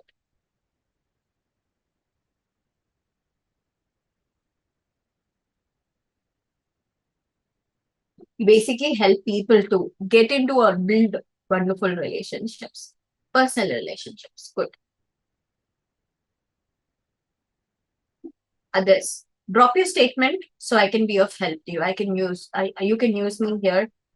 This is a direct statement that will help you when it comes to your positioning. The very first 5 minutes, definitely your customer will ask you, tell me about you, tell me about your company, what is it that you do, and you use this positioning sentence. Exactly. The second one is good, Sharma. That hits the chord of, okay, so he will help me this, so I no need to do ABC. Right? It will hit the chord in the mind.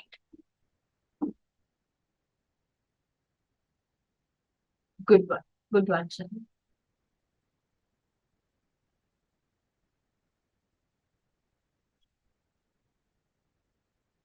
Now this one is the exact thing. How many of you think I am talking with a lot of clarity? Everything that we have spoken in the last 1.5 hours makes sense to you? Yes or no? In the chat box, did it make sense to you?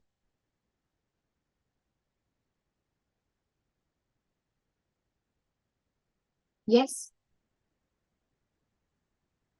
That is also because of the fact that I know exactly who I'm talking to.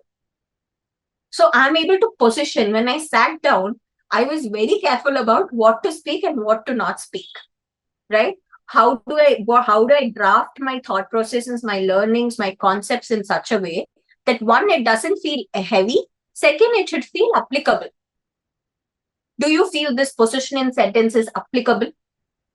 You can connect with it, you can use it. Type me in the chat box if you know you can use it. So I know you're going to use the method. Because I know in a sales meeting, I don't focus on what is pre-sales, post-sales. You can have wonderful follow-up system. You can have a wonderful messaging system. All of that is there. But the 30 minutes now makes or breaks a meeting.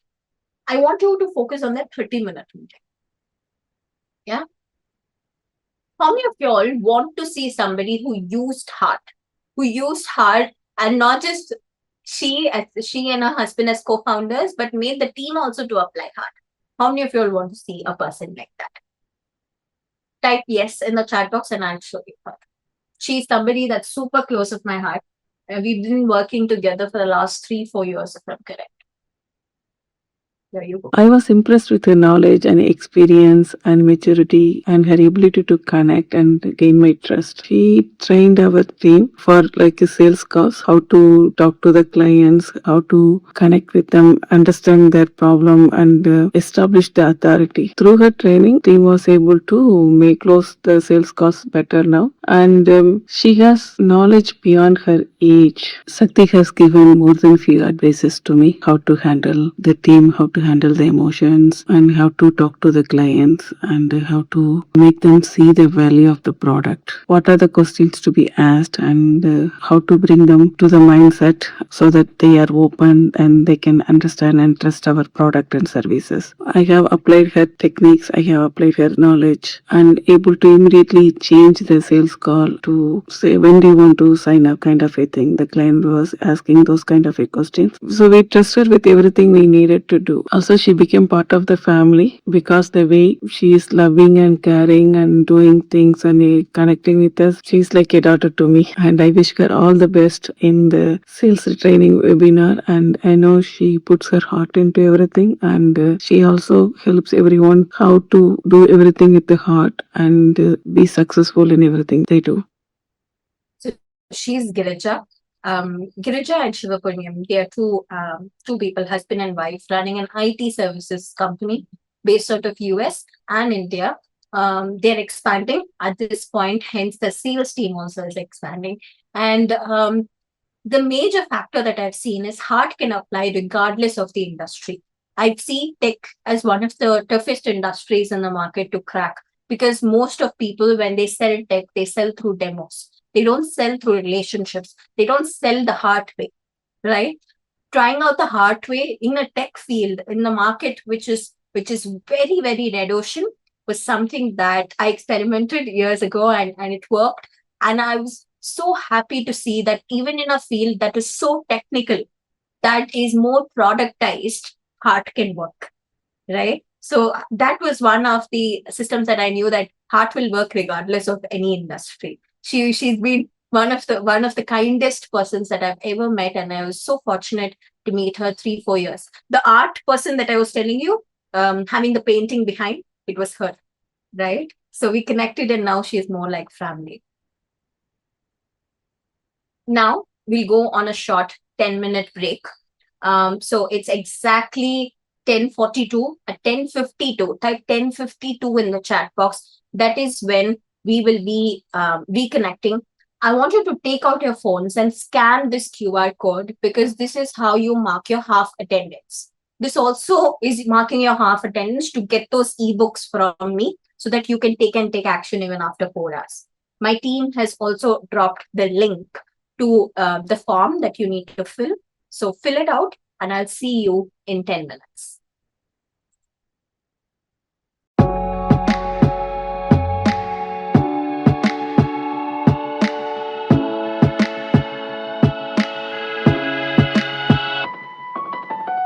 I'll smile, I know what it takes to fool this town. I'll do it till the sun goes down, and all through the night time.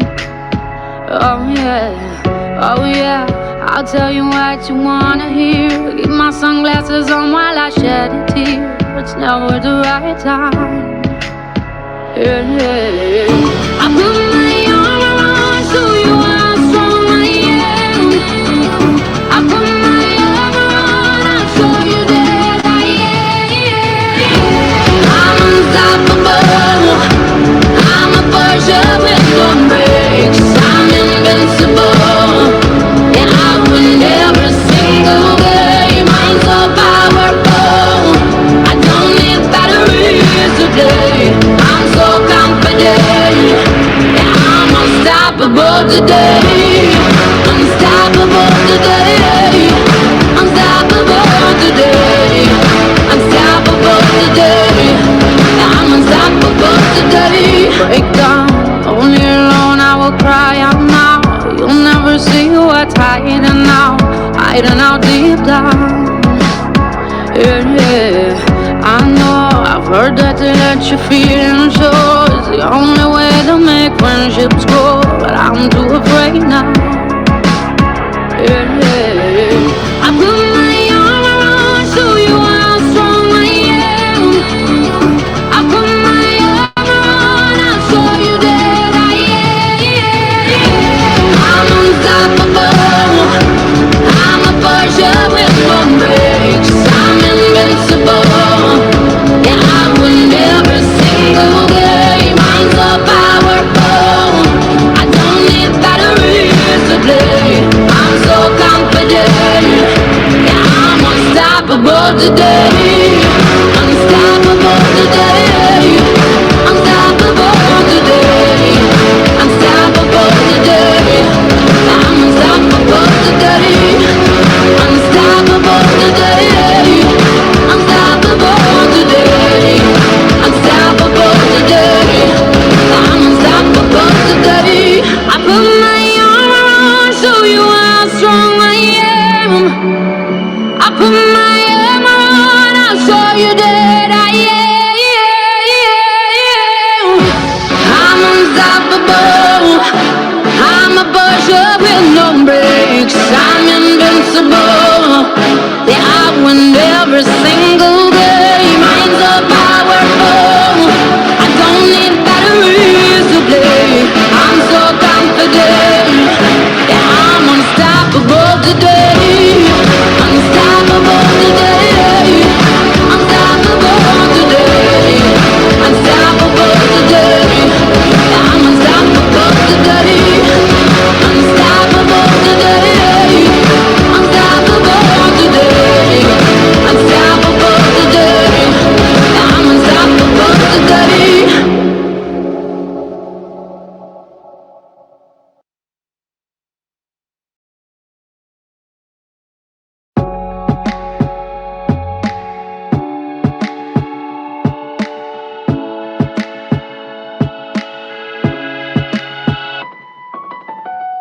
I'll smile, I know what it takes to fool this town.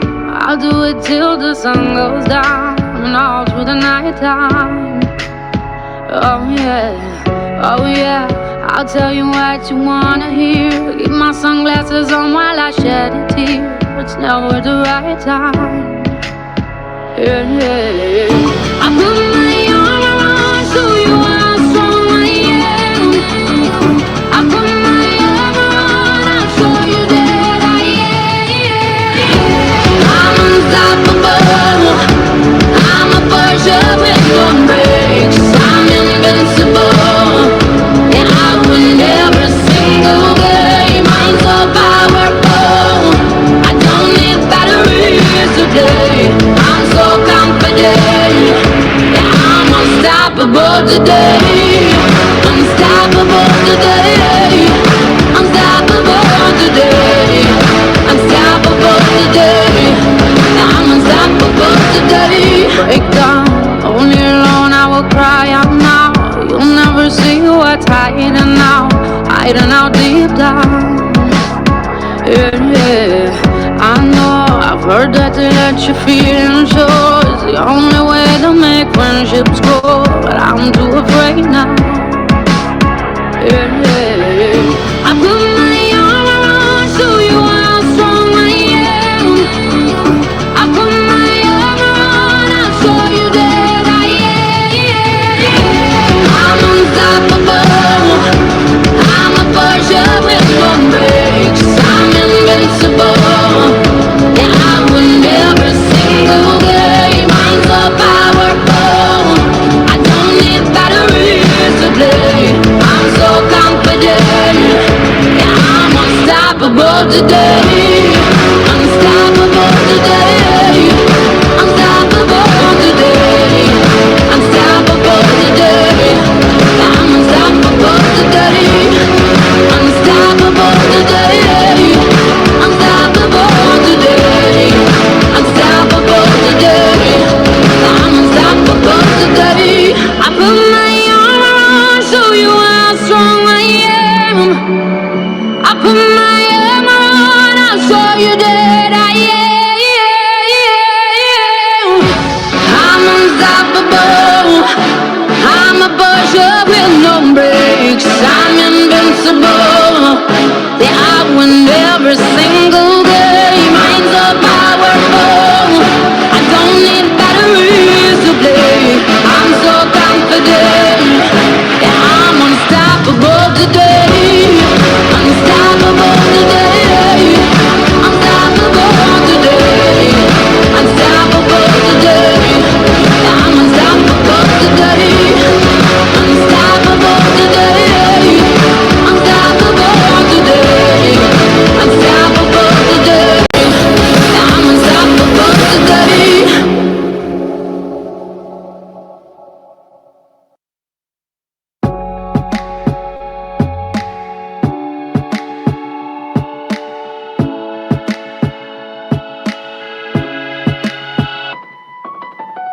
I'll smile, I know what it takes to fool this town. I'll do it till the sun goes down and all through the night time. Oh yeah, I'll tell you what you wanna hear. Keep my sunglasses on while I shed a tear. It's never the right time. Yeah, I put my arm around, show you how strong I am.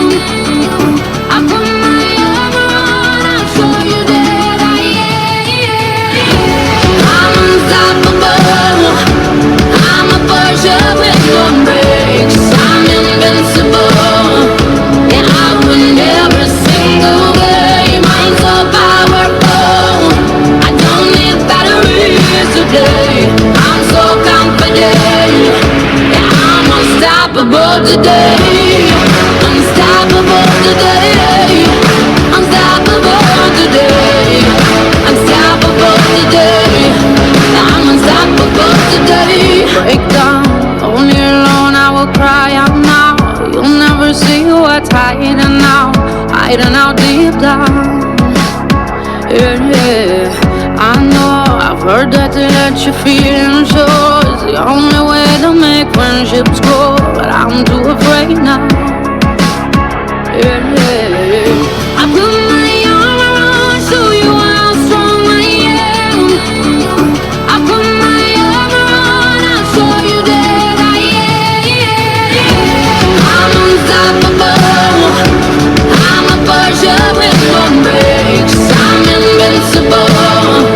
Yeah, I win every single game. I'm so powerful. I don't need batteries to play. I'm so confident. Yeah, I'm unstoppable today. Unstoppable today. Unstoppable today. Unstoppable today.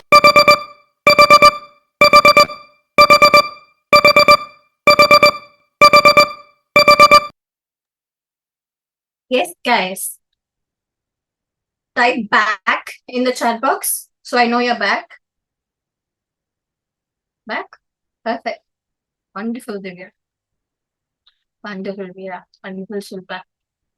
So we're officially finished the first 2-hour set of the 4-hour workshop. How do you feel? Do you feel it's worth it? Have you got your paisa vasool of 49 rupees? How do you feel? Tell me in the chat box.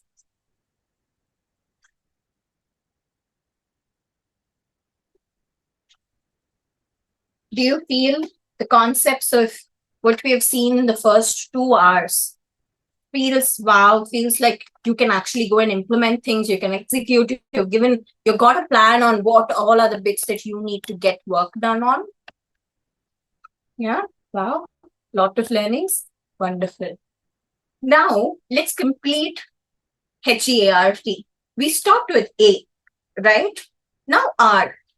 R is something that I think is super, super close because I believe relationship first influence in sales will not just take care of your sale today, but will take care of your sale even tomorrow.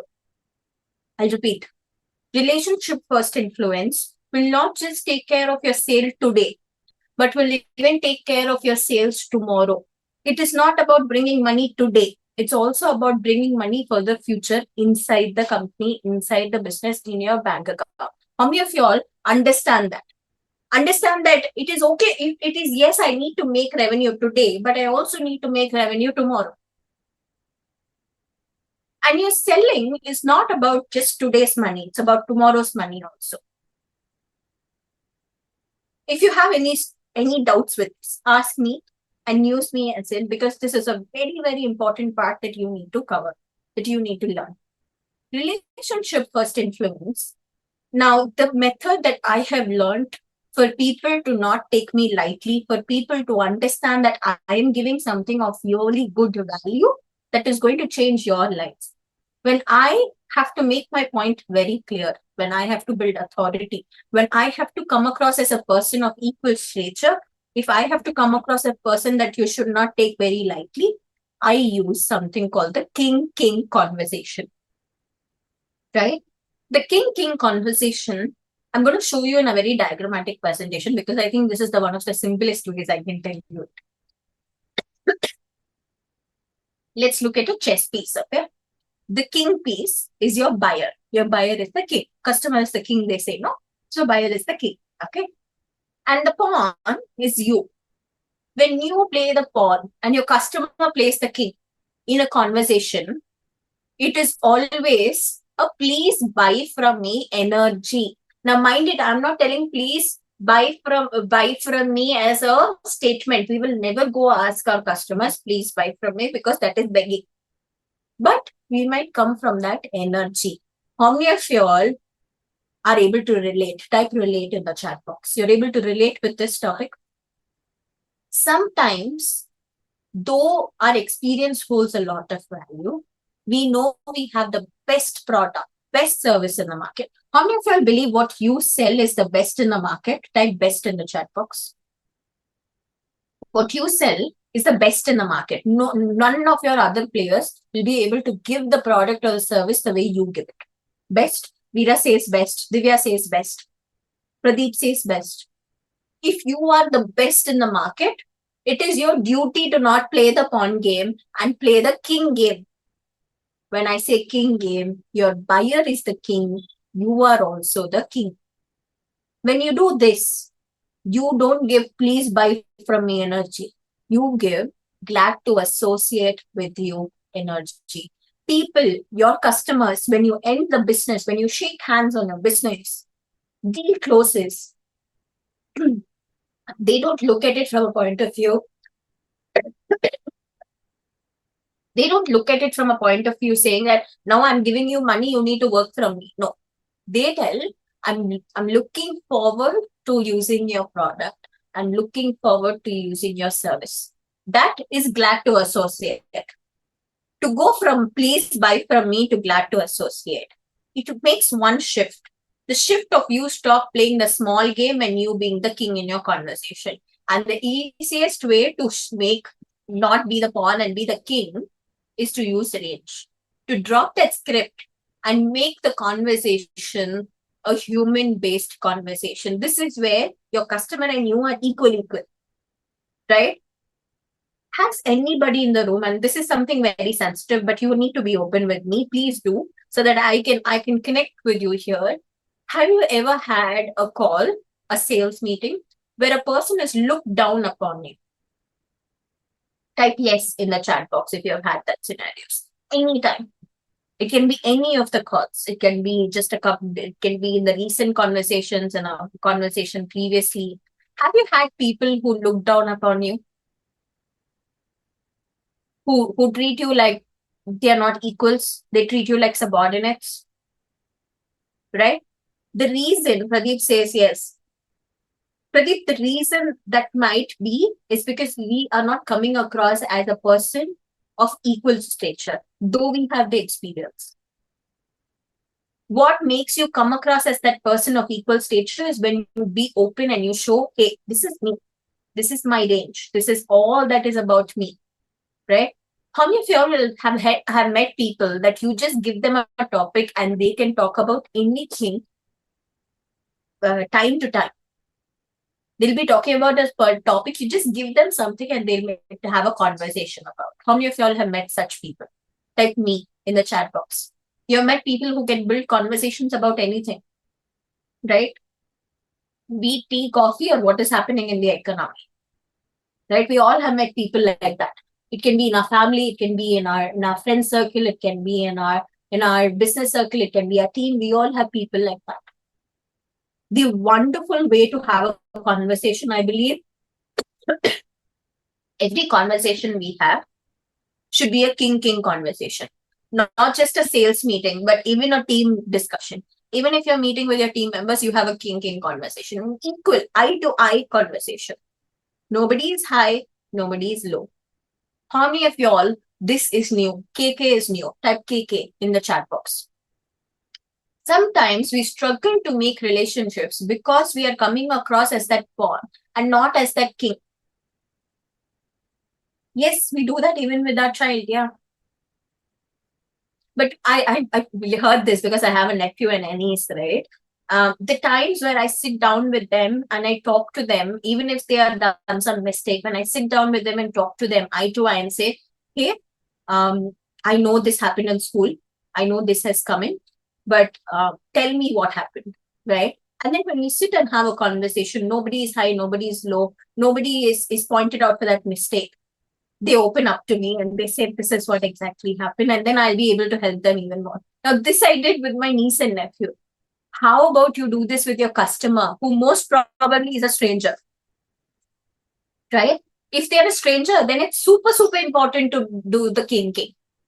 You don't look up on your customer. Customer doesn't look down upon you. As simple as that. Treat them as equals, be the equals. The easiest ways to have a king conversation, right? T, trust-based closing. If HEAR is done right, T is the easiest. Trust-based closing. And you only need one small method to get the deal done, to get the commitment, right? Trust-based closing is nothing but the I language close. Now, I know this can be contradictory. Be with me and I'll explain you the method. I always believe that any deal that happens, any trust, any sale that happens because of the trust. It's not about the money. It's not about this, how small the deal is, how big the deal is. It's about the trust, right? The person is trusting you, not just with their money, but they're also trusting you that you will take them to a better place. How many of y'all agree? Type agree in the chat box. It's not just about you taking money for the product or the service. It is about them genuinely believing that using your product will help them. Using your service will help them. In that trust, this method is a crucial method to implement. The I language close. And it's just one statement. Copy it. You can cut, copy, paste. You don't need to reinvent the wheel. Here is how I can solve this for you. Before you talk about your product, before you give them the solution, I want you to use this statement. How many of you all think this can be implementable? You can implement this statement when you talk to people. Type yes in the chat box. You can implement this. Here is how I can solve this for you. Very simple statement, but I'll tell you what shifts. Just this statement, these 3 words in the statement, right? I can close. The I builds the one-on-one connection. Feels like this person is truly trying to help me out here. It increases trust. It reduces the tension. Every single time we have a problem in life, we have tension also. Problem and tension goes hand in hand. We are friends, right? Every time there's a problem, there's a tension. You can feel that with your customers. What are you doing to reduce that tension? You are doing by using the I language cues. And using this makes you the king automatically. You might not have even applied range, but using just this statement will make you the king automatically. And it makes your offer personal. Now, how many of y'all have offers that are same for everybody? You have one offer and it works for all of your clients. Type me in the chat box. You don't give customized packages. All of y'all have a fixed offer, fixed product, fixed packages. Type me in the chat box quickly.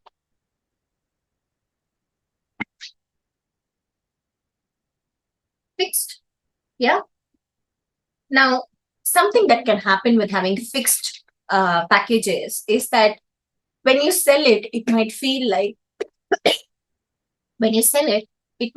like it's a common approach. The customer will not feel special. How you can make your customer feel special is not by giving them a customized package, but by using the statement before you giving your package, before you explaining your offer. Yeah. When you make your offer personal, all these will denote to moving towards a commitment. After this, everything that you just need to do is, if they have a pricing problem, see the budget and then close the deal. That's all. This I language close itself will do the 90% work for you. Right? After this is just closing. We'll come to closing. Yeah. Now, most of us think we need to use the V language, W-E. What happens with the V language is, the V language is wonderful for the team. It's wonderful when you're building a team internally. You use V. But when you do a sales meeting, it's always a one-on-one. That is how you can make people feel also what you are exactly trying to do here. What you're exactly trying to feel. If you are caring, they need to feel the caring. Only then they will trust you. You are caring, but you're not denoting that you're transferring the care. Then it's not going to happen. How do you transfer the care? I language close. With that, your old sales flow that look like pushing a client, pressuring a client, chasing a client with multiple follow-ups, manipulating, telling them that we have multiple offers and all of that, changes to first understanding it from the human level, connecting with them, understanding their pain point, guiding them, trying to give them a solution, being the diagnostic person, and then inviting them and saying, here's what I can solve for you. How many of y'all make a promise today that you will use the new sales flow and not the old sales flow? Type new in the chat box. This is a commitment, guys. I don't take commitment lightly. Right? I'll repeat. I don't take commitment lightly. The new flow means you will always look from a human-centric point of view, not from a money point of view. Money is important, yes. We'll come to money also. Money is important, but not at the cost of relationship, not at the cost of understanding a human being. Right? Now, when it comes to selling with heart, we look through the current sales of experience. How many of you all felt heart was wonderful? How many of you all felt heart can be applied in your 30-45 minute sales call? Type yes in the chat box.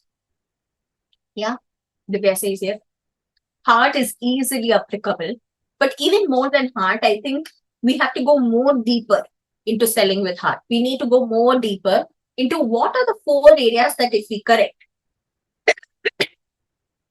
we will exactly be able to draft out and get better in our sales, right? What I tried when I was defining this, I tried to remove all the jargons as possible, right? I didn't want this workshop to be of jargons.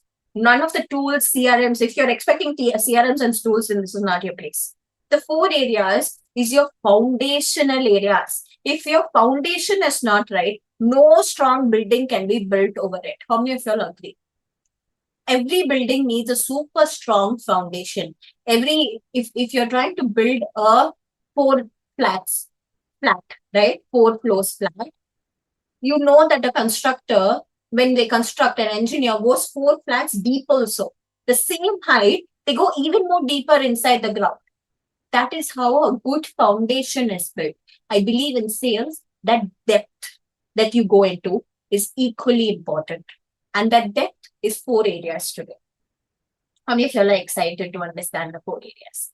We have work to do. I have specific activities in each area which you will be doing with me. How many of you are excited? Type excited in the chat box. Excited? Excited? Wonderful. First area, money beliefs. How many of you think money beliefs and sales is connected? Yes or no in the chat box. I'll take both. Yes or no? Money beliefs is connected with sales or no? Yes, direct connection. Yes. Aryan is still in the last question. Aryan, come to this question. Yeah. Money beliefs is basically 3 parts, right? I believe if you ever look at your pricing, if pricing is your problem, I always go back to the money beliefs first. Then it is the logic part. If this is not correct, then the logic also would be correct. I'll explain to you why. When we take through these 3 things, you will understand how you see money, how you make money, and how you spend money. These are the 3 areas, right? Now, in these 3 areas, it's very important that you go deeper into all of this. See, make, and spend. We're going to go deeper. Every thing in this world has an emotion. We humans are emotional beings. We will connect emotion with every single thing. Money also has that emotion. And I'm going to make it more easier for y'all because we have only 4 hours. Without going so deep, I want you to understand that this emotion has a negative side and a positive side. We're going to break that negative positive side today. How you see money from a negative emotion perspective, and guys, be with me, be very open. It's very important that you be very open when we discuss this topic because this can be a ground reason of your sales, right? We can see money as fear, as anxiety, as guilt, as shame, as jealousy, as resentment, as scarcity, as doubt, as unworthiness, as pressure, as avoidance, as control. I tell you mine. Mine was unworthiness. That was mine. Right? For a very long time in my initial journey when I was a freelancer and then started the agency in a very starting phase, I think that itself was 3 years of my journey. I always felt that unworthiness. Right? Though I was making decent money, I didn't feel worthy of it.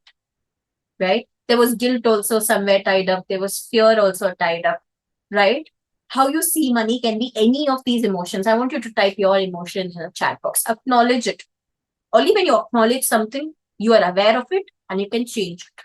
If you're not acknowledging it, it means you are not making the chance to change it. You're not making the choice to change it. Prabha says scarcity. It can be anything, any one of them or a mix also. There is a positive side to this money also. You can see money as trust, as confidence, as freedom, as detachment, as gratitude, as ownership, as clarity, as ease, as expansion, as neutrality. There are two words that I put in a bold: gratitude and neutrality. Neutrality, I believe, is the highest form of how you see money. If you see money as neutral, it's like water. It will flow. You put in any bucket, it will flow. That is the highest form. But in order to go to that pace, I think gratitude will help you go to neutral. The reason is, there was a time when I was just a freelancer. I was beginner. I was making a couple of thousands every single month. Not to an extent of how now we are, but at that phase, I remember I used to not tip people. I used to not focus on or observe what is around me. When we used to go to restaurants, I used to take things for granted. But then my mom called me up and she was like, I see that you're doing this pattern. This I've been observing you that you're doing this pattern. Why aren't you tipping the people or saying thank you to people who are around you, who are making you comfortable? Yes, you spend on a bill of a restaurant, but are you taking a chance to tell thank you for the person who opened the door for you, who made sure you have water in your glass, who made sure that your food is tasty enough? Are you saying thank you? If you are saying thank you, you will not think twice to even tip 1 or 2% or 5% of the bill.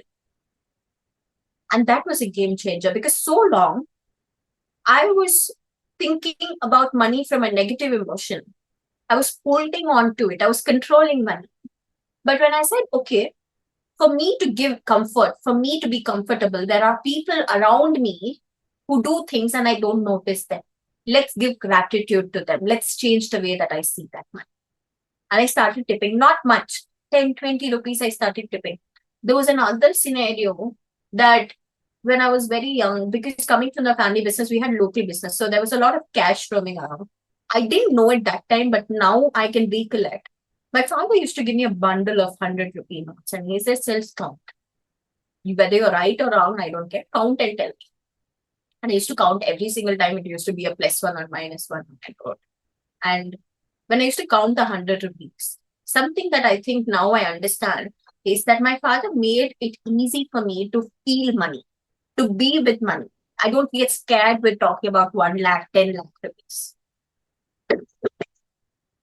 Conversations that are crore worth deals, that are high stake deals, don't feel scared. I think that fear came out that time. If some of you all have fear, anxiety, or guilt with money, you just need to go to the bank, collect a 20 rupee or 100 rupee bundle of notes, just a small bundle, and sit with it every single day. Can you do that? Can you do that? Can you take a bundle of money and sit with it every day, count it?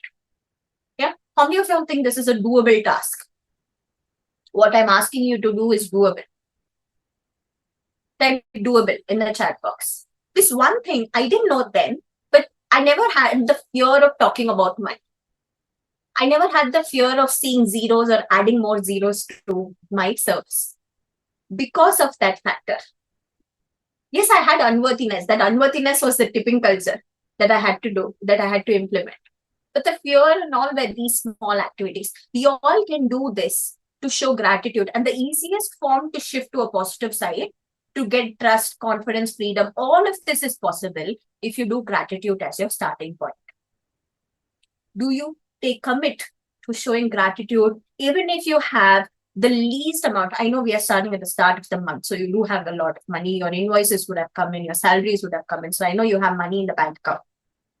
Can you feel grateful for the money you have in the bank account right now? Because there are people who don't even have that right now, roaming and struggling. Type it in the chat box. I am grateful. Even if you have just a couple of hundreds and thousands in your bank account, I want you to feel grateful for it. because that hundreds and thousands make up to be lakhs and crores. If you are not grateful for 10 rupees, you will not be grateful for even thousands or lakhs rupees. Do the activity, and I'm going to ask you to type I'm grateful in the chat box now. All of you. We are 25 people in the room, all of you. This is the easiest form to shift the way that you see money. If you can be in any negative emotion, you can shift to the gratefulness. How you see money is how you will sell money. If you are fearful of talking about 1, 2 lakh, 10 lakh, 50 lakh rupees, you will sell also with that same fear. How you deal with your money is how you will deal with your business money also, right? How you make money. Number second, this is very important. We can make money with both negative and positive emotion. I'll break it down to you. I'm putting all the emotions on the screen so you can choose. Negative, by hustle, overworking, burning out, inconsistency, chasing, desperation, discounting, over-explaining, proving, people-pleasing, undervaluing, reacting. Type yours in the chat box. Which emotion do you think you are making money at this point? Mine was burnout. There was a time in life, I think 2-3 years ago, we were making good money as an agency. Systems were set. But I burnt out 4 times in just 1 year. I landed up in a hospital burning out. Right? I was making money, but I was making money by burnout. Discounting, burnout. The positive side is by value exchange, by leverage, by consistency, by clarity, by attraction, by confidence, by simplicity, by ownership, by intention, and by scalability. The bolded word here is scalability. I'll tell you a small story of a person that I met. She has 17 years of experience. She's a wonderful woman. She's in her 60s right now, but she has wonderful experience. She works with people and help people relieve their pain. She's a pain management specialist. She relieves pain where you feel that there are people who have back pains and their shoulders are tilted or their back is tilted, their spine is not proper and all that, right? She deals with that pain management. She's a posture alignment specialist. When I had a meeting, I met her 2 years back. When I met her, she was so concerned to the fact that, Ekta, I am superb in my work. I know I provide. I know I can help a lot more people. She has averted more than 1,000 plus surgeries. But when we were looking at her revenue numbers, she was charging 10,000 rupees for a 3-month package that kept on extending. And when I asked her, why are you extending without getting another payment? She's like, I don't know how to ask them for another payment. With so much of experience, we can still struggle to look at money and make money from a scalability point of view. And you know what? We went on a drill. We made her fix her pricings. She will do minimum around 50 to 60,000 for a 3-month package, which is enough to pay her team, which is enough to pay herself, which is enough to even keep some money for profit. And sorry, she's in a field where she has some patentable projects, but each patent, even to bring it to market, is going to take 3 lakhs. Each patent, she has multiple patents like that. I asked her, you are not charging to fill your tummy because she's rich, she's pretty much retired, she's in well-off state. So it's not about her tummy. You are charging to scale your business, to bring those products to life. Fun fact, she's in a long-term, so I'm connecting with her. She just launched her product this last week. Her first product came into role, which is for diabetes. A lot of people have those tingling sensations in the diabetes, right? She made a product to wear in the foot that helps them in their exercise. That has come into the market. That happened because she came out of the fear of, I will be able to charge only this much, and charge what she is worth of, and also charge enough so that she can reinvest back in the business. Scalability. If you can look at your business, I believe every single product or service can have this part of scalability. Either it is in your own business, or I know people who have taken and invested and made a trust, an NGO, and did their impact via the NGO. They made students educate, They made schools and colleges for students, all of that. That is their way of giving back. You can focus on scalability as making money instead of overworking, burnout, inconsistency, chasing, desperation, discounting. For how many of y'all, this is a heart movement, like heart? Your price will reflect your self-perception. The reason I'm telling you this is because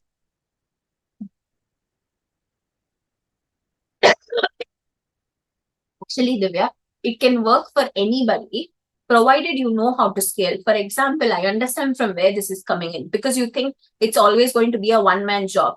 This pain management specialist also, now she's building her team. Now she's hiring her physiotherapist so that she can build the team. It is not only solely dependent on her. But in order to even look at scalability, you need money in the bank. You need to have money to reinvest in the business, to proper hire the right team, to reinvest in products or services, to expand the team, to expand the business. You need the money. And that doesn't come by charging less or discounting. There is a difference between the reason I'm telling about self-perception is there was a time where the freelancer Ekta never even thought she will be doing such programs. Never even thought that she will be this coach. She always thought about those few thousands. She didn't think about the potential that she can carry. The potential now after closing crores worth of deal, that Ekta will not even believe it. If there was a time machine, I could go and talk to her, then there would be a different form. Right?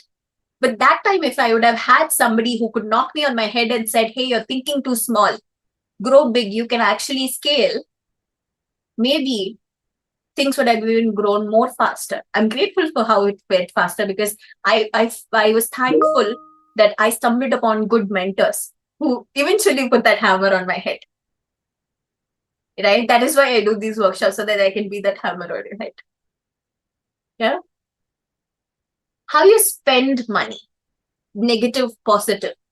How many of y'all have the thought, Ekta, you spoke about seeing money, making money. How is my spending pattern got to do with my sales?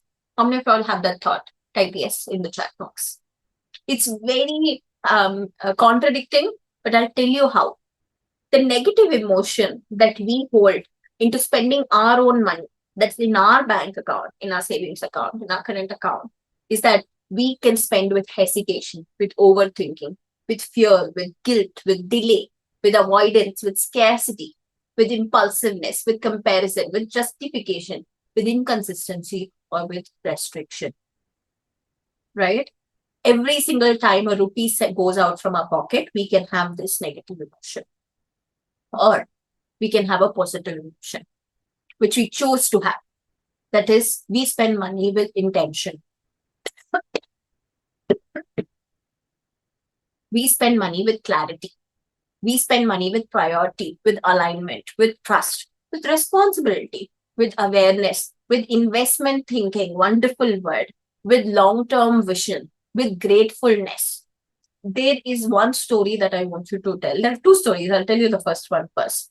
When it comes to gratefulness, right, there was a thought process that broke at one single point of running our business where one of our clients is POC. He was the one who brought us the client. He's super close to us. He was super close to us. He fell super sick. He went to a stage where he had to do surgery. It was a costly surgery. We had to crowdfund for it. And we were thinking, what can we do from our side? And we got a link for a crowdfunding.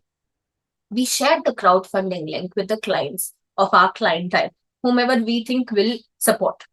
And there was this one client who doesn't even know the other client. Okay, none of our clients get connected with each other in our agency side, so they don't know who it is. But he donated 1 lakh rupees then and there. The minute we put the link in 1 hour, 1 lakh was donated. And that was a considerable amount for his surgery. Though he couldn't survive the surgery, this moment struck with me and our partners. Because if a business owner can be so giving that they can take a considerable amount of their business and give for another person whom they don't even know, then that is a wonderful way of spending the money. Right? And there's another thing that I think I want to tell you guys, because this was also a hammer in our head when my mentors taught me. There was a point in time when no hate for budgets, okay? I do love budgets. But there was a point in my life where every single time I used to spend money, I used to spend money with a lot of guilt, right? I used to spend money with, there's money that's going out of my pocket, my bank balance is going low, which is, yes, going in a negative amount is not fancy to see, right? But there's this one line that my mentor gave me this book and I read. It was like, I think the book is called Happy Money. It was years ago that I was learned this, and the statement is like this: every single time you spend money out of your pocket, regardless of how you spend it, cash or you pay or anything, you tell this sentence: go money, do your job, bring your brothers and sisters. Right? I don't remember the author, but it was one of the wonderful books. And when I started doing that, it looked very kiddish. It looked very kiddish to tell yourself that statement every single time even 1 rupee goes out of your account. But I tell you that slowly started to ground me to think that every money that I spend, it's going towards my long-term vision. It is going to go and bring brothers and sisters. After that, every single money that I've spent, either on me or my family or for the business or for the team, has been from a notion that this is going to come back to us 2x, 3x, 10x. What a wonderful thought, no? How you spend money can be like that also. Instead of all these negative emotions, I'm asking you to make a choice to shift from the positive side, to make a choice to look at it from a long-term vision, to make a choice to look at it from a grateful vision. I know a business owner. I'm grateful to know him that he's touching 100 crores in revenue. This year he would have touched it. And more than just the revenue, I'll tell you what made a wow moment for me when I met him. He's one of our clients also. When he went on a stage, we recently met together on a stage also. He told he's made 1 lakh plus students. After high school, they finish their college and get placed also. Which one is more important? 100 crore in revenue as a business, or made 1 lakh students study even after high school, finish college and get placed? They support till the placement. Well, which one do you think has more depth, more impact? Tell me. 1, revenue. 2, the student study. 1 or 2? Tell me in the chat box. 2. For me, traditionally, because I know the client, I know he rotates the money. Whatever he earns in his business, he's in the inverters, batteries business. Whatever he earns from there, a big chunk goes into his NGO. His NGO is how he makes students study. Goes into the NGO. And we've been grateful from that very moment. Every single speaking gig, every single seminar that we go to as a company, all 3 of our partners, we charge for those seminars, we charge for speaking. That money doesn't come to us. We directly give the charity account and it goes into the charity account for them. That is what we could do from our side. Wonderful thought. If you can shift how you spend money to that level as a business owner, as a thing. I know by now it looked like that is around like 2 years, 3 years, 5 years for some of you. When you said like you have 2 years of experience, 5 years of experience, this can seem very large, very later in life. But you can start small. You don't need to start big. I'm giving you a big example so that you can think of a small example and implement. Your money behavior is your buyer's money behavior. If you are hesitating, you spend 1 rupee from your bank account, your buyer will also hesitate. If you have the fear, your buyer also has the fear. Now, tell me, all the objections that you face, that it's a budget issue, I don't have time. Maybe the same objections you've been telling yourself in your personal life also. How many of you all understand this? Type me in the chat box. All the fear that we associate with our money can be the same fear your buyer also is associated, because energy transfers. How you say 1 lakh rupees and how you say it's 1 lakh rupees has a lot of difference, right? It has a lot of difference. The confidence in your pricing has a lot of difference. Now, I want you to do a activity with me. Get ready. Type PP in the chat box. It's an activity time. PP in the chat box, guys.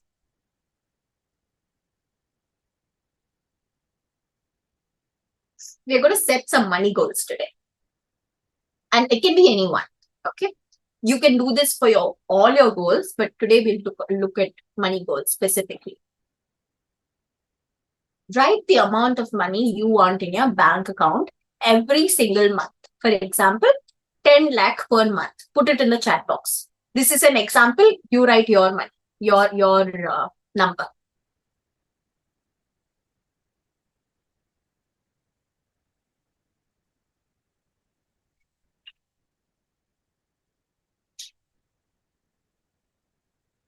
Quickly. 10 lakh per month. This is an example number. I want you to type your number. Put it like this way, Joy. 25 lakh per month. I want you to put it this way.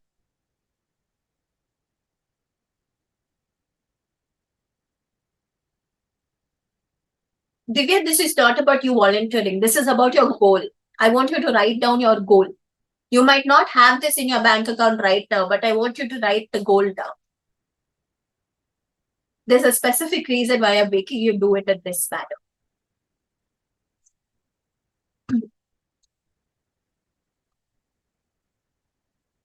Quickly, let's spend the next 2 minutes in this activity, and then we have other 3 areas to cover also.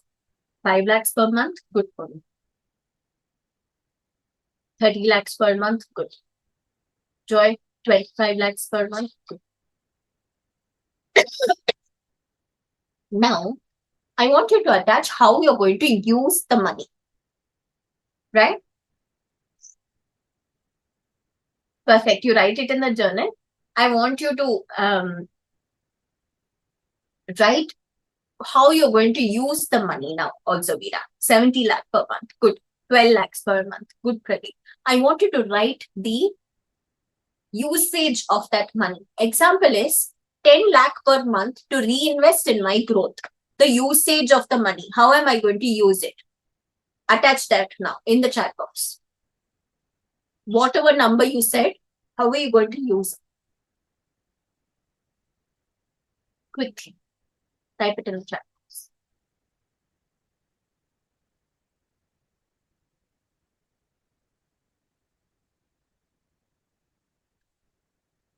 Think whatever comes in first of your mind. If you don't have a usage for it, then why will you have the urge of earning that money? There should be a usage. Reinvesting in my growth, it can be anything. Buying a house, buying a car, saving for children's education. It can be anything. I want you to write the usage.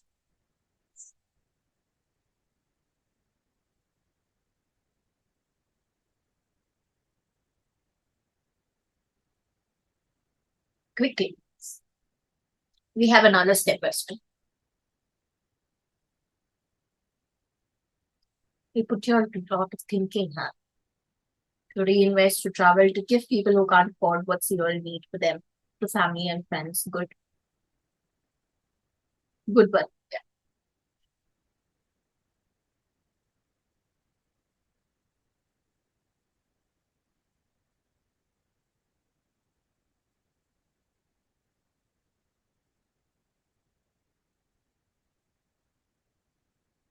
Veera, it's actually not just about writing the gratitude. It's about feeling the gratitude. I'll tell you how. 20 lakh for reinvestment, 35 for EMI, rest 15 for expenses. Okay.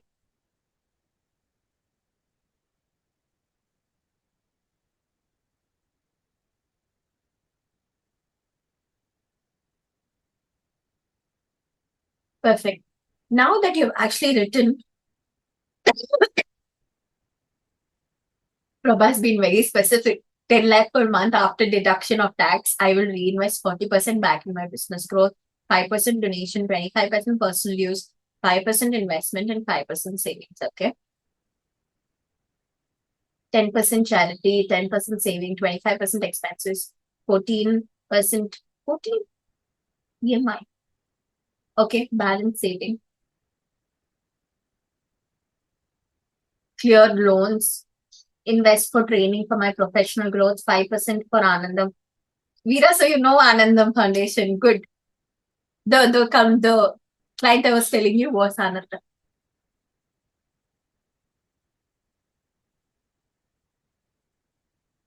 Wonderful, wonderful. Here you see, next, you said how you use money. Oh, wonderful. Small world then.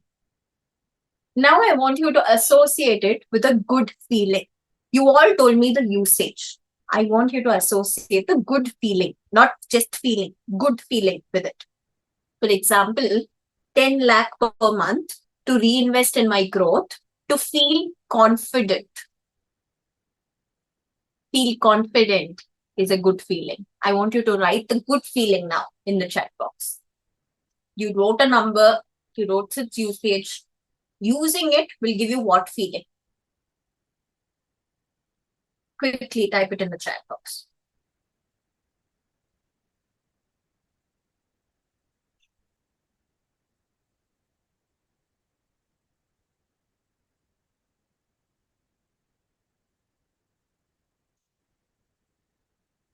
The reason I'm asking you to put a good feeling is we all set goals. We all set targets for our business.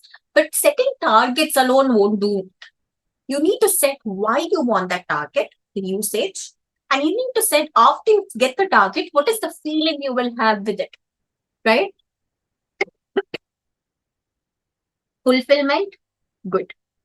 It can be any kind of feeling. It can be comfort, it can be confidence, it can be security, it can be happiness, it can be fulfillment, it can be multiple feelings. But now the number won't feel heavy.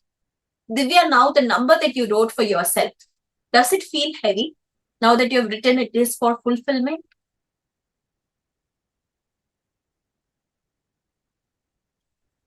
The idea is to, whenever you set your goals, you set your goals with good feelings. You don't just set money goals or any kind of goals. This works with your team also. In fact, we do this exercise with the whole company, especially the partners. We are 3 partners. We go to our seaside resort over the ocean, next to the ocean. All 3 of us pen down our goals individually and the feeling we want. And fun fact, when we actually sit together and discuss those goals, we will see connectors that all of us were thinking the same lines, right? Now that is how your individual goal and your company goal can also be associated with. But it's not just about the number or the usage. It's about the feeling. To reinvest for financial security. Now for the financial security, the 20 lakh number will not feel heavy to achieve. It will feel easy to achieve. A lot of us, when we just say numbers that are crazy, all of this, I take it, it's crazy numbers, our shoulders might feel heavy. But when you associate it with a good feeling, your shoulders are not that heavy. How many of you all understand this? Type understand in the chat box. This is all you need to understand from a money perspective, from a money belief perspective. Because the very first idea about sales has to do a lot with your emotions with money, and then secondary with your pricing. A lot of thing, if I'm not able to sell, then it's my pricing problem. No, it's a you problem, right? It's you and your money problem, your connection with money problem first. Then it's a pricing problem, depends on the market, right? Second area that you need to work on is your communication. How many of you feel you have able to understand whatever I'm trying to communicate with you for the last 2.5 hours? How many of you all feel that? Type me in the chat box. Good, very good. Communication also, I believe, has 2 parts. And you guys are telling good because I've used both these parts, right? How you use your words and how you use your visuals. Words, visuals, very important. Words, I tell you this, in most of the sales meetings, we sit down and we talk about how the market is growing, what the economy is growing, especially product companies. Any product companies inside? Type product in the chat box if you have a product to sell. Whenever we sell a product, especially, I've seen people sitting down with facts, but facts are ignored. Nobody wants to know how much the economy is. Nobody wants to know how much is the market size is. Features. Features is good. You should have your features. You should talk about your deliverables. You should talk about your product, what it includes, your service, what it includes. But there's one teeny tiny problem with it. It gets forgettable. People can't remember the features. Unless and until it's one shiny thing, they won't remember much. 99% of the time, right? So features are forgettable. I would prefer you to email them properly. You just talk about a little bit about them and email it. You don't talk about, make your whole meeting about features alone. That is why I don't prefer demo calls for the technical companies. Vision can only be felt. And vision is one wonderful thing, is because people subconsciously want to be a part of a larger vision. I'll demonstrate this with you. How many of you all want to understand my vision? Why am I doing all of this? I could have easily been in the behind the scenes, built a company, built the revenue, focused on the revenue, focused on the systems and the business. Why am I even coming out and being a coach for all of you? Yeah. The vision is, there was a time where the Ekta didn't have enough support or didn't know whom to reach out to even get better at sales, right? And because of that, that version of me lost a lot of deals. That version of me lost a lot of support and lost a lot of time also in figuring things out. I don't want that time to be lost in figuring things out, because I believe every single month that you do sales has a lot of potential. Your month 1 and month 5 can be extremely different in 1 year. A lot of us think revenue systems is as 12 months, one physical year. I think in a physical year itself, it can be broken down. Your quarter to quarter can change in a drastic way. And that happens when you work on yourself more. And I believe I can be that person to help you work on yourselves more, because I know sales is not just a one-time thing. Sales is a practicable thing. For that, you need the right environment, you need the right mentorship, you need a person to tell you this is correct, this is wrong, do this way, and you'll see the change happen. You need somebody to handhold you in the process to even do things, regardless of your industry, regardless of the experience. Now, before even testing this in a program, in a workshop form, people started coming up and asking me for help in their business. They are in our agency, they are our clients, we are building their personal brands for them, but then there was a sales issue. And when I started to pick that up is when I knew that the skill that I've learned can be teachable. It can be coachable. Other people can be benefited from it. So my goal is nothing like that. Every large business owner has the money to invest into a team and build a wonderful, strong sales team. But what about the small and the medium businesses? What about the businesses that are just starting out? What about the businesses that are doing decent revenue but are not scaling? What about the businesses that have a wonderful product, wonderful service, but are unable to sell it, right? I believe sales is the only department that brings in the money. Every other department in a business is expenses. Your admin, your HR, your operations, every single department is an expense. Or they support sales, marketing supports sales. But sales is the only thing that brings in the revenue. And I believe I want to work on that department. So I work with small and medium business owners directly on their sales through my mastermind, which is a very 1 year long-term approach, long-term program. And that is how I even work with people in their sales, to work on that sales department, right? And I believe that starts with identity, starts with you and ends with giving it to your team also, so their team can also do a good job. How many connected with this vision? How many of y'all felt like, yes, it's something worth to hear? Type yes in the chat box if you could connect with this vision of mine. Yeah. That's exactly what you need to do, even in your meetings. Instead of talking about features, instead of talking about facts, I want you to talk about your vision. It can be a simple product, but there is a vision behind it. I want you to talk about the vision. I want you to talk about the vision behind why you even give that service. All of us can have it. You just take some time and effort to build it, right? Visuals. Now, your visuals, right? In a meeting, whenever you take your 30-minute meeting, what they see is what they will buy. So what you have in your screen, what you have around you, your elements and everything, all matters, right? This whole thing is an environment. That is what I would call it. That environment has 3 elements. Number 1, object. What are the objects that you can see from around me? There are books, there are some awards over there are some photographs over there. I'm sitting in a good table and chair. There's a good lighting, all of it objects. I'm having a good device. You're able to see me clearly. You're able to hear me clearly. Object, right? This matters in your sales meetings. Visually, it will give you a good approach. Before even I opened my mouth in the start, some of y'all came early and you were waiting. Some of y'all saw me. You would have scanned me for these objects. How many of y'all can reconnect to that 9 a.m. version now? Right? You would have scanned me for the objects. By now, you would have noticed everything around me. We do that. You have done that. Then even your customers would do that in a meeting. Even if you're going in an in-person meeting, objects matter.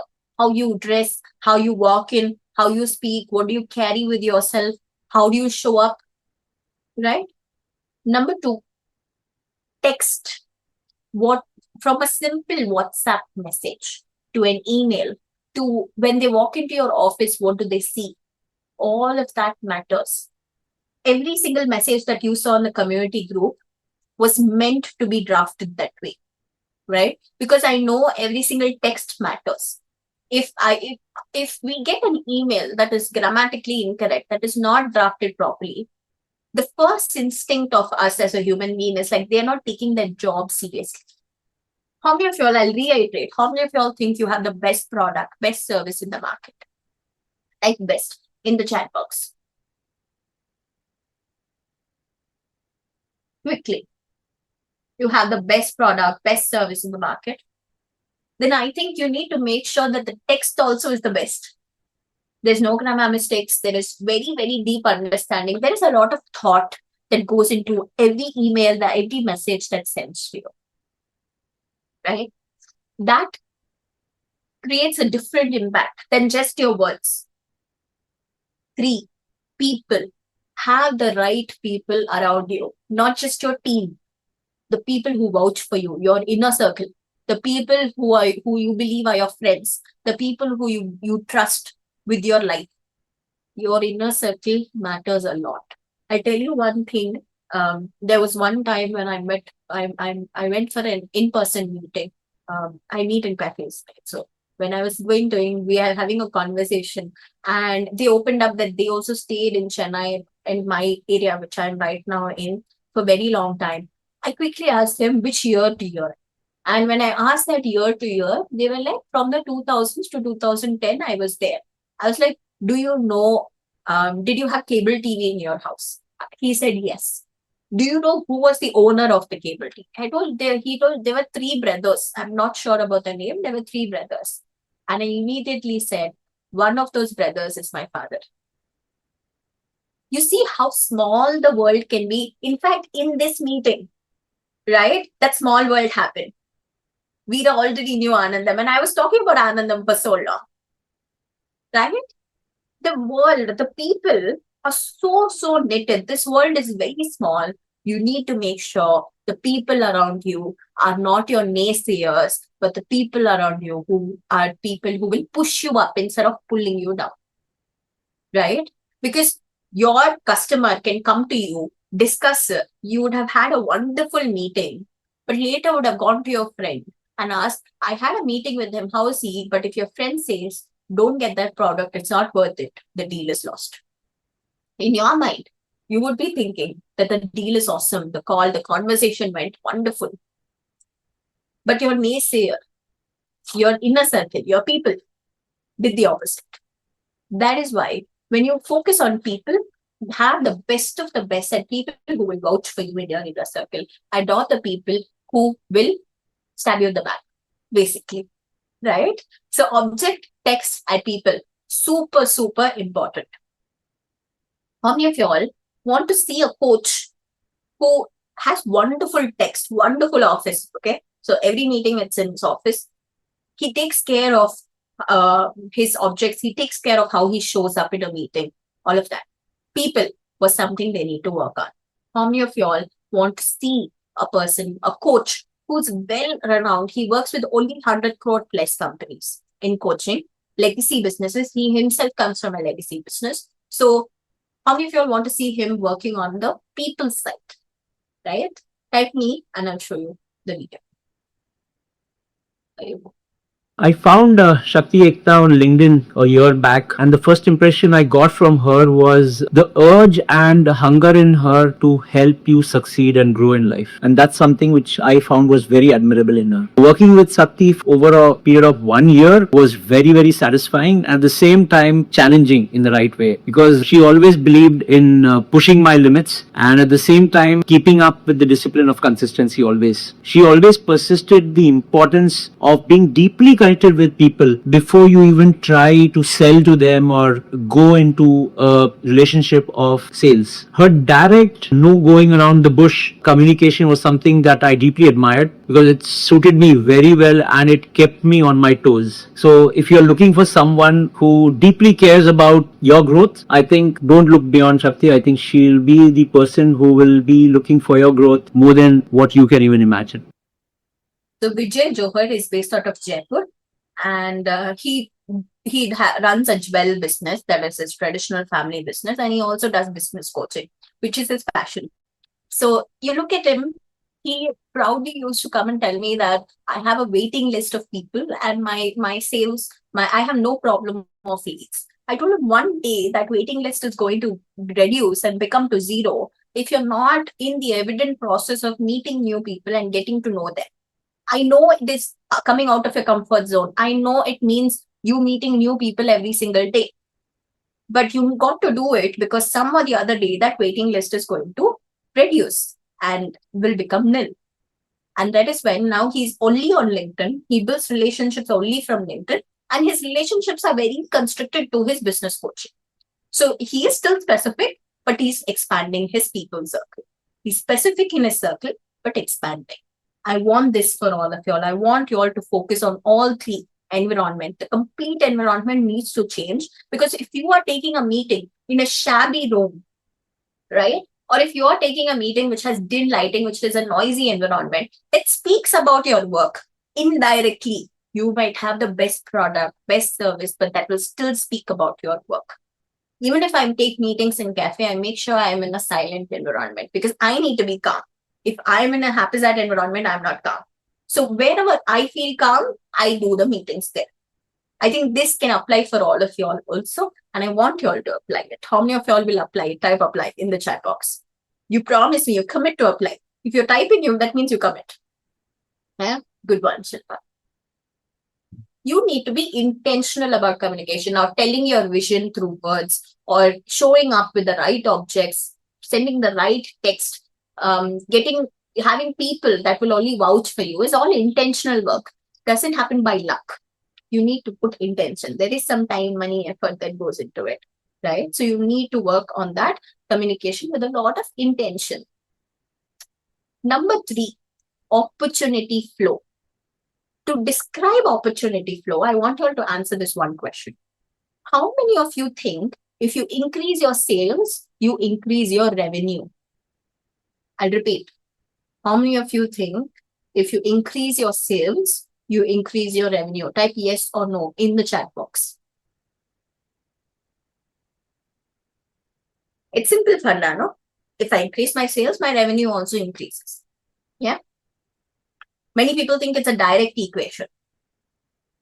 But I'll tell you, there can be one missing puzzle. And I'm explaining that missing puzzle through this graph.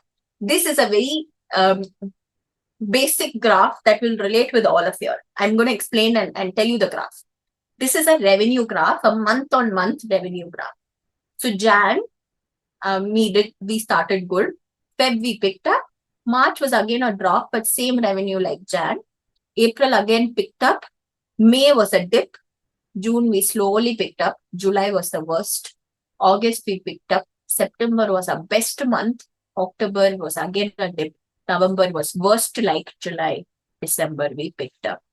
How many of y'all, this is your revenue graph?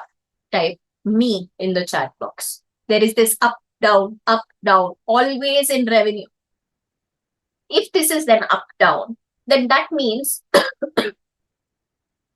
you increasing your sales doesn't increase revenue because you are taking care of today's sale, not tomorrow's sale, right? And in order for this graph to be a good, less amount of ups and downs, this revenue inconsistency is self-created. This is the first point that you need to acknowledge, that nobody else is creating that revenue inconsistency. I've seen people complain about the markets, the economy, the war happened, they're complaining about the war, everything. But that revenue inconsistency is self-created because we think it is a lack of sales ability. I'm not able to sell.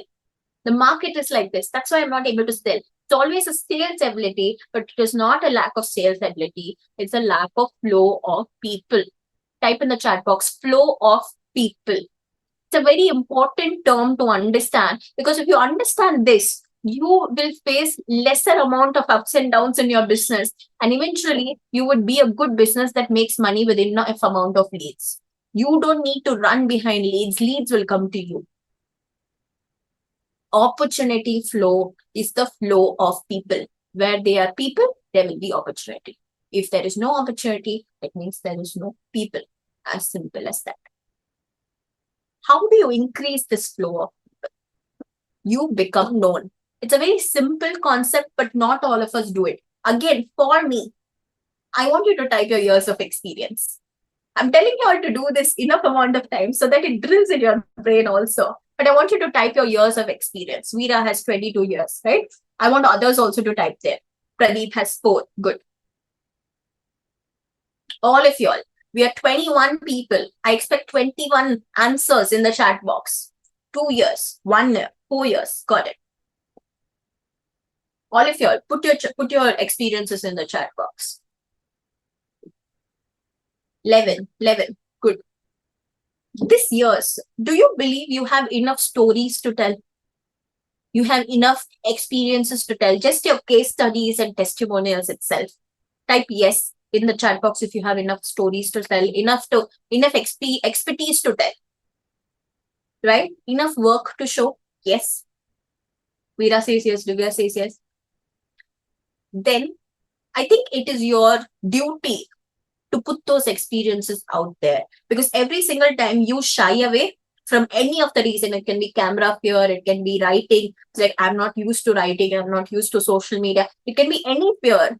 You stopping that and giving that fear to win means you are letting another person who's not that good in business, who's not having a really good product, coming into the market.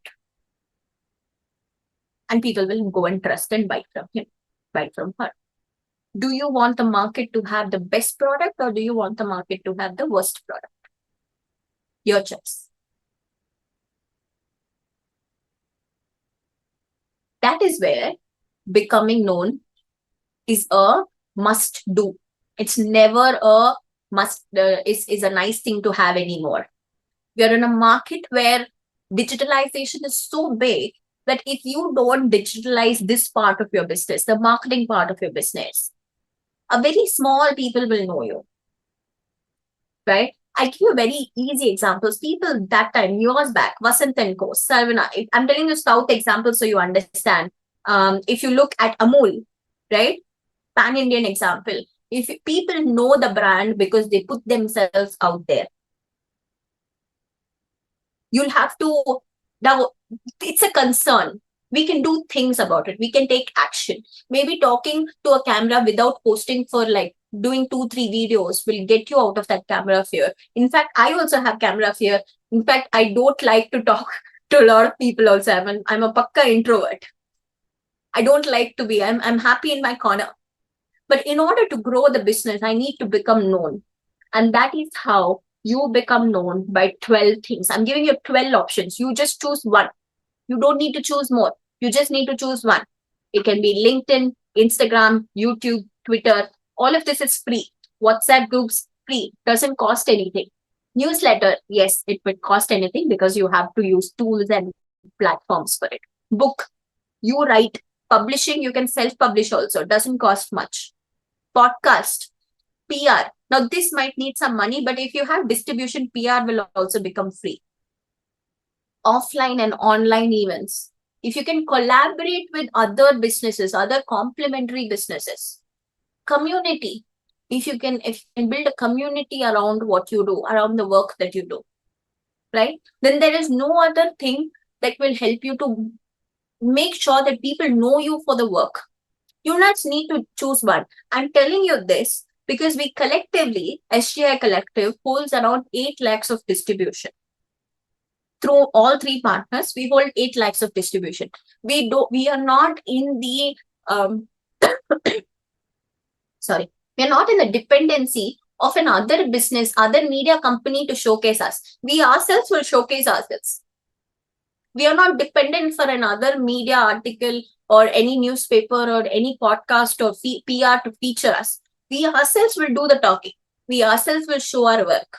We ourselves will show what we hold on. And that is how become known becomes a non-negotiable. Because I'll tell you a simple formula. People will build conversations. Conversations will bring conversions. This formula, all of us know. All of you are sitting in the room will understand this formula. You made a choice to attend this workshop also to improve conversations to conversions. I'm asking you to improve people because if you meet 100 people, you have 20 conversations and you have 5 conversions. More the people, more the conversions. Simple logic. You need to work on people. Now, here there can be a gap. Here there can be a gap, or here itself there can be a gap. It is easy to clear the people problem than to focus on this. This will take months and years of practice, which you will either way do. But this is an easier way problem to solve. Right? More people will bring you more conversations. Of course, not everybody will be willing to get on a meeting. So there'll be a drop there. But from there, the conversions will be there. Right? How many of you all want to see a coach who has increased, not just being dependent on referrals, but has increased the form of leads when it comes to her coaching? I think, Divya, this is for you as well. How many of you all want to see it? Type me in the chat box and I'll show you. Hi, I'm Shenbakam Nadarajan. I'm a relationship coach and I've been working with Shakti for the last 4 months and this has been an amazing journey. Shakti is a powerhouse of energy and honestly, it just amazes me the way she thinks, the clarity that she has in strategy, the way she handles problems so effortlessly. I'm so amazed and you cannot judge her by her age. She'll outthink you and she'll outpace you somehow. About Shakti, it's always about action. For example, I launched my newsletter, which has been pending for 2 years. All it took me was one strategy call with her and I just launched my newsletter. Similarly, I launched my coffee conversations, which is a networking thing I do. I started it after having a strategy call with her. So I think she pushes me to take action. She makes sure I take action and that's what I really, really love about Shakti. If you're someone who's been stuck in the planning mode for a while, if you want to take action, trust me, she is the one. Shen, I call her Shen. Shenbakam Nadarajan is a relationship coach who has worked with more than 3,000 couples. With so much of work, she always got referral businesses. I didn't want her to be dependent on referral businesses alone. I wanted her to put out a lot of work because I believe she has a lot to just build awareness about her field. This is a very taboo subject, relationships. Right? It's a topic that a lot of people need awareness on. And that is how newsletters came into the gate. And when it comes to referrals, I wanted her to build more relationships. So her coffee conversations is nothing but she meets one new person every single day. She's in my mastermind. That's how I'm working with her right now at this capacity. But Shen is one person that I believe is ought to become known because the best known will always be the best. That's what my mentor used to say. It's not enough that you have the best product, best service. You also need to be the best known in the product market, best known in the service market, right? And that is how you beat the opportunity flow. You'll never have to worry about leads after that if you correct your flow of people, right? Shilpa, how do I work with you? Shilpa, I'll tell you, because I work with people on a longer run. I'll tell you the journey that you need to take with me to learn. I know some of you all others also might have that question. I will tell you that pretty soon. Yeah. Number 4, closing. How many of you all were waiting for this part? Closing, because I put a poll, and many of you all clicked on communication. Many of you all clicked on closing as well. How many of you all are looking forward to the closing part? Because I believe we looked at 4 areas: money, communication, opportunity. Now we come to closing. Most of us think sales is all about closing. No, this is only 1/4 part of the work, right? But this 1/4 also is important. So we'll go deep into it. Closing is basically, I'm going to divide your customers into 4 people. Okay. You can look at your, think about your last 5-10 conversations, and you can relate with these 4 types of people. First type of people, done deal kind of people. This is going to be the easiest closing you will ever have, right? They'll come with a lot of clarity, and they will immediately, after you give them the solution, they'll be like, let's do it. Your move is, number 1, to appreciate their speed, to send them all the details of the deal via an email, and to get the onboarding done. It can be so trivial that I'm putting your move here because I have made the mistake of making a done deal a lost deal also. So your move, the immediate chess piece, the move that you want to play in the game is this, right? Number 2, genuine constraint. Now here is where the confusion starts. We have no confusion with done deal, but all our confusion starts from the other 3 types. Second type is a genuine constraint. That means they really love your product, they really love your service, but they don't have the money to pay you for that now. That means it's a genuine constraint. Your move is to understand why they don't have the money. Will you explore other timings, or give them a lighter option? You remember the fear of rejection. I had a lot of people who used to tell me they really love the product, they really love the service, they want it, but 2 lakhs is not possible for them. So I went back and made a 1 lakh option, and then it got sold. I dealt with genuine constraint type of people, and deals closed, right? Genuine constraint means they really love it, they really want it, but the situation is not that way that they can afford it right now, right? Either with time or with money. You have to deal. If it's with time, explore other timings. Maybe you look at onboarding 3 months, 6 months from now, or give them a lighter budget. Lighter budget, lighter deliverables, lighter showcasing. Yeah. Third type of people, and this is the people that I really love, okay? Negotiation. How many of you all don't like negotiations? Do you like it or not like it? Type it in the chat box. Like, don't like. Negotiations. No? You don't like negotiations, Shilpa? No? I tell you, you should love negotiating people. You should love people who negotiate with you. I'll tell you also why. Because if they negotiate, now, majority is chance we don't want it, but if they negotiate, you love them because they are interested about your product or service. If only you are interested, you will even want to go to the negotiation stage. Otherwise, they'll drop off, they'll fall off. If they're still sticking to it, that means they love your product, they're interested in it, right? Your move, this is where we go wrong. Your move is to go deeper in their pain. Don't go back and forth on the number. If they are saying 10,000, don't stick to the number. Rather, we all make notes. All of us make notes, right, in a meeting. Type notes if you make notes in a meeting. You type down that pain problem like a doctor writing a prescription. You also make notes, right? Yeah. When you make notes, you need to go deeper on the pain. You immediately, when they say, the price is too steep for me, it's like, okay, let's look at the initial conversation that we had. You told me that this is your problem, right? And it goes back to the pain. You reduce the thinking on the money, but you're actually making them think that, hey, I know you're thinking about the money, but the problem is more important to solve. This is what you're trying to do from a psychological point of view. Or if the numbers is going too back and forth, ask openly, Do you have a number in mind? A lot of us refrain from asking this, right? I've seen a lot of people refrain from asking this, but I'll tell you, if it's asked with the right tone, you have a number in mind. Instead of telling it from an egoistic point of view, it will work. These two moves shift the idea of how you play a negotiation game. And number 4, emotional fear. Now, this is a type of person. These are the type of people that you need to put 1 spoon of care, 2 spoons of care, 3, 4, multiple spoons of care. I tell you why. Emotional fear people is not that they have a constraint about money. No, money is not the problem. Pain point is the problem. They would have either burnt their fingers previously investing a lot of money and then coming to you. Some of y'all are in the insurance. One of y'all told me you're in the insurance field. There you go. A lot of insurance field people will be dealing with emotional fear people. Your move is you acknowledge their fear. You first tell it is okay to feel that way.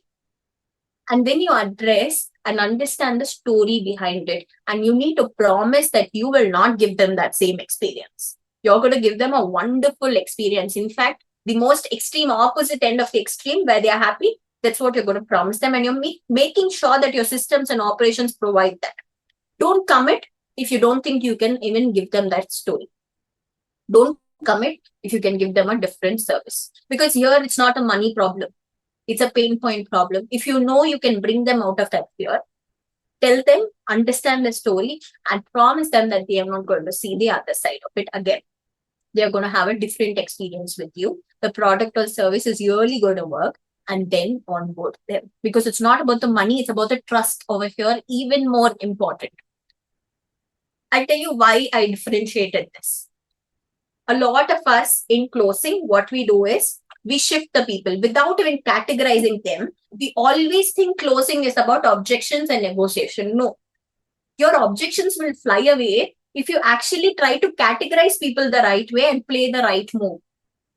Then mostly you will not be, if you're using heart, if you're applying all the concepts, if you're understanding, if you're communicating your vision, objections will become self-resolved. Even after that, it's only these objections that you will get, which you categorize and deal with the right move. It's like a chess game, guys. Understand, categorize, and play the right move. As simple as that. How many of y'all, this is a wow moment? This is as simple as closing. We think closing is more difficult. No, it's a communication, the money beliefs that we have to work on more. It's the opportunity flow that we need to work on more. Right?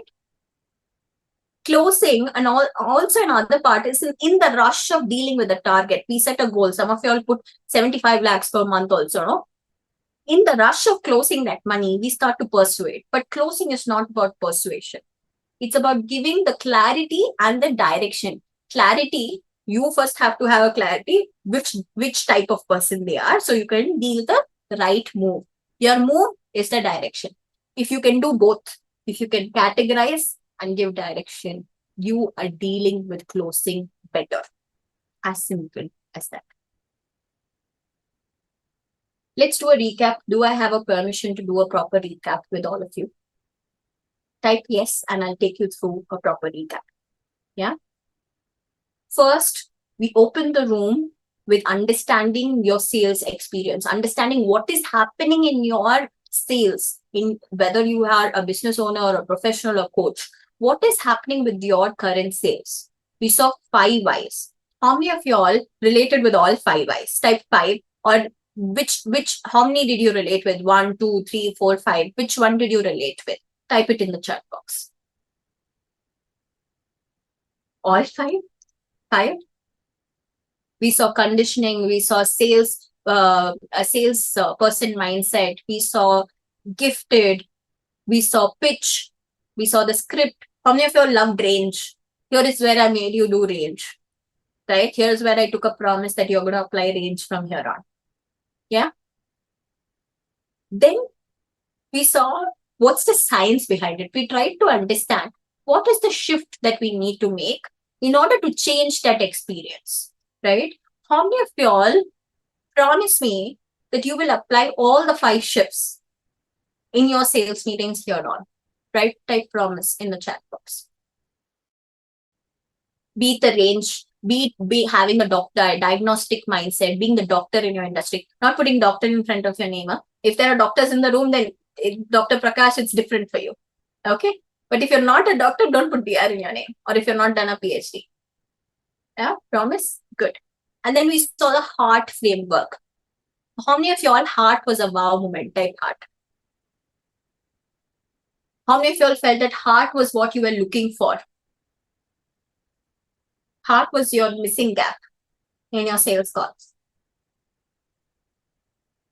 Yeah. And then we saw 4 areas to master selling with heart. We saw money beliefs, how you see money, how you make money, how you spend money.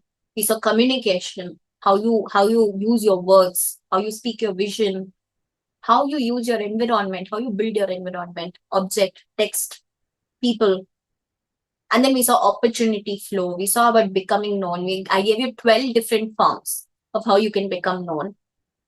And then we looked at closing. We looked at how to categorize people, our customers, so that we can play the right game, move the chess piece in the right move. Which area do you think you need more work on?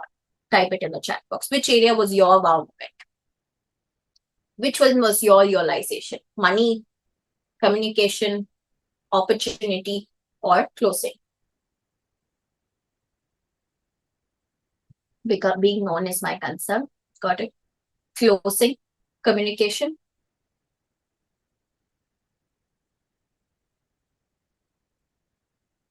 Yeah. Money, good. Communication and closing, good.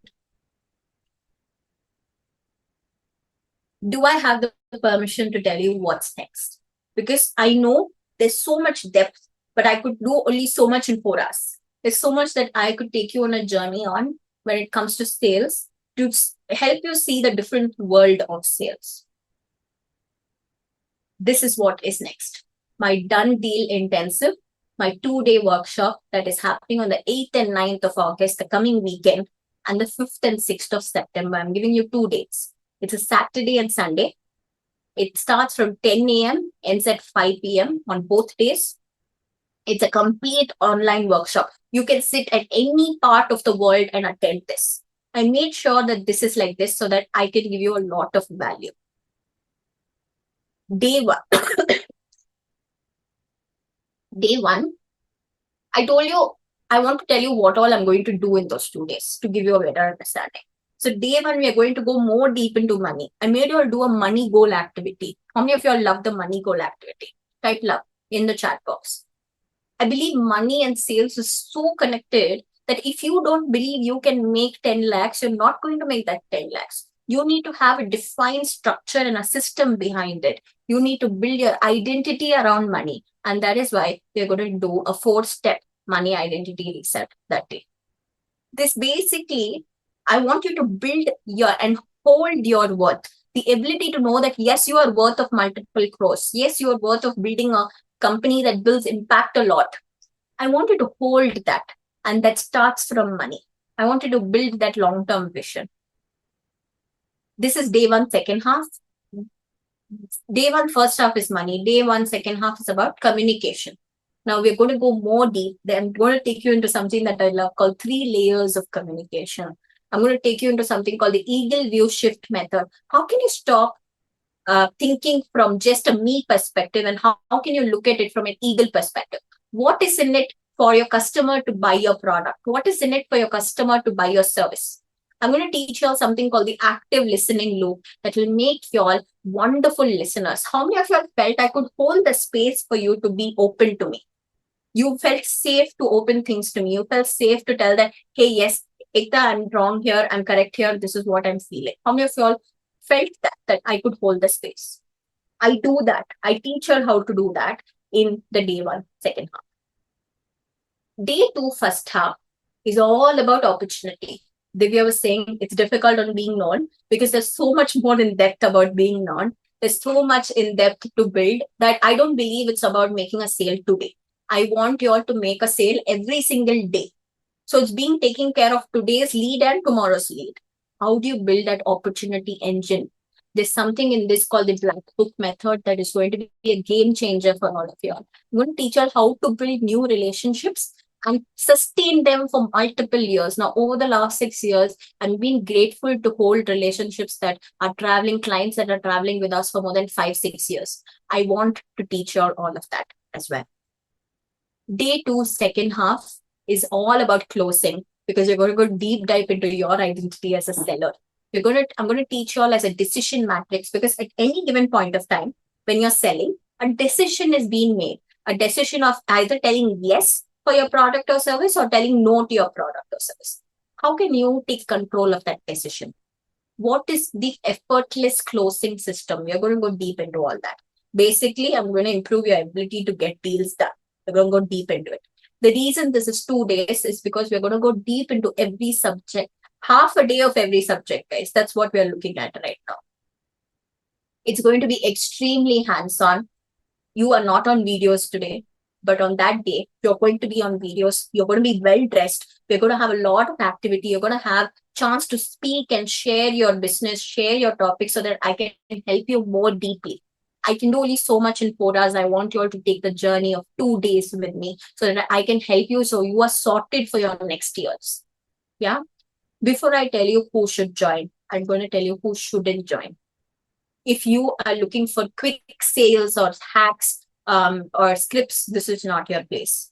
If you are not currently selling a product or service or offer, then I don't think this would be a right added value for you. If you're not ready to have honest conversations with yourself, look deep and understand, how do I how do I have wonderful conversations with my clients? If you're not ready to do all of that tough work, maybe it's not for you. If you're expecting high pressure sales techniques, this room is not for you, because I believe in the human way of selling and I teach that too. If you're very early in your career and not ready to take responsibility for generating revenue, you're not in that role, then this might not be the right place also. Who must join? If you own a business, no matter the size of the business, micro, small, medium, 1-man business, 2-man business, this whole training, done deal intensive, is for you. If you're a business owner, all the business owners in the room, type B in the chat box, so I know you're a business owner. This is for you. If you own a practice, you're a coach, you're a doctor, you're a lawyer, you're an auditor, architect, or any other professional, health professionals also, if I'm not mentioned here, if you own a profession, come in. This is for you as well. All the coaches, doctors, all of that in the room, if you're having a practice, type P in the chat box. This done deal intensive is for you. If you are in a senior level job, where you're in a job where revenue is on your shoulders, the decisions you make impact a lot of employees. I want you in, because done deal intensive is also for you. Any senior level people inside the room, type S in the chat box. The investment is, the regular price is 19,999 plus GST. I also give you all a done deal intensive workbook. Now, today you made notes and paper. That day you're going to have a workbook that you are going to take print out. This is a designed workbook for this workshop. It comes at 7,999. The regular total investment is 27,998 plus GST. I love giving gifts. So there's bonuses also inside. And this time there are 8 bonuses. Money reset guide, price power play guide, clarity question bank, conversation flow system, opportunity engine tracker, the C2C system, the silent close guide, and the decision shift guide. If you notice, the first 2 is all about money. The second 2 is all about communication. The next 2 is all about opportunity. C2C is nothing but content to commerce. How should your content be so that you can hit the sales happens, money hits the bank account? Content to commerce. What's the journey? The silent close guide, the decision shift guide. All of this, there are 8 bonuses. All of this is designed for helping you to grow and take action.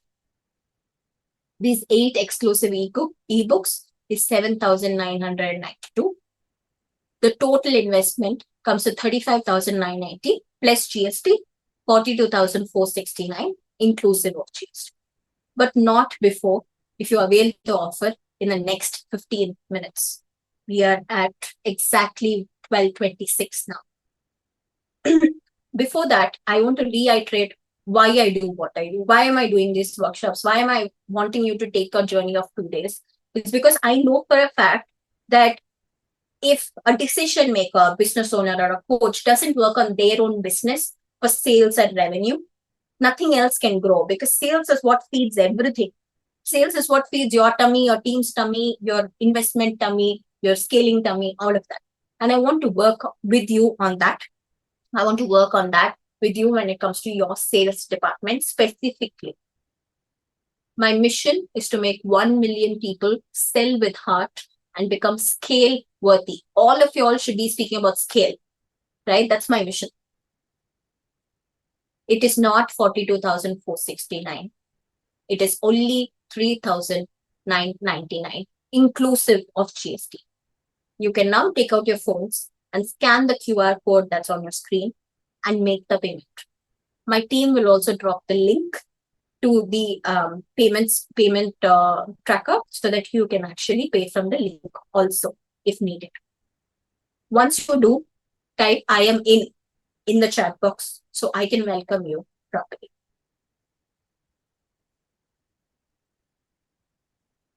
I'll turn the timer now for 15 minutes.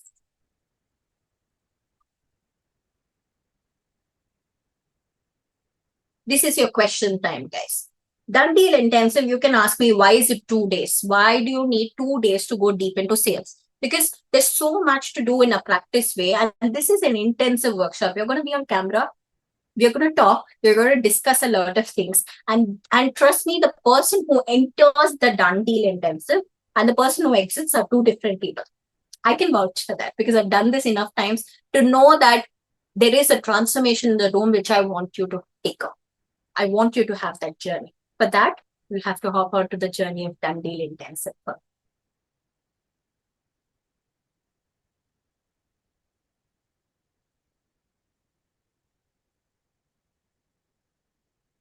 Good, Divya. Become known as a part of this intensive. Now, you can be in the offer stage, or you can be in the selling stage, or you can be in a stage where you are selling, but not a lot of people know you. Not a lot of people know your work. Or you can be in a stage where a lot of people know you, they know your work, but closing is a problem. I deal with all of this, right? That is why this is a 2-day proper workshop. I deal with becoming known also inside, right? That's a part of it. That's how I know leads come to you and you don't need to run behind leads. So come in, you can join Done Deal. It will be worth for you.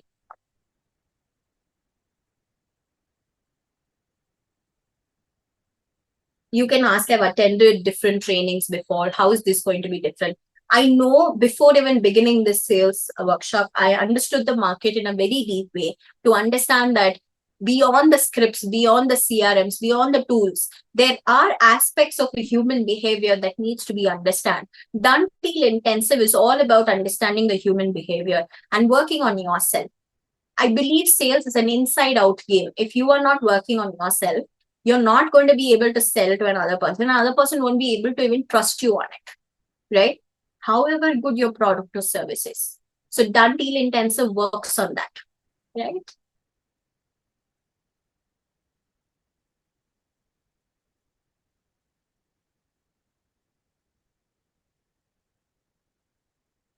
Got it. Got it. In that case, the dates won't make sense for you. Probably look at September. And Divya, one thing I can do is I'll have my team reach out to you. Sita will reach out to you to see if you have any questions. But I would suggest if the coming weekend doesn't make sense for you, you can choose the September one. But this offer is only for now, Divya. I wouldn't be able to give you the offer because this is a special offer inside the room, right? I don't give this. If you look at my social media, this is not the offer. The offer is different, right? This is only because for the people I value the 4 hours that you've given me, and that is why the price is this. So I would suggest you to take the offer now, and we'll talk definitely. Actually, you will be getting a call. Once you're done, You don't need to worry because the team will call you, will understand you more deeper, right? So that's either way going to happen.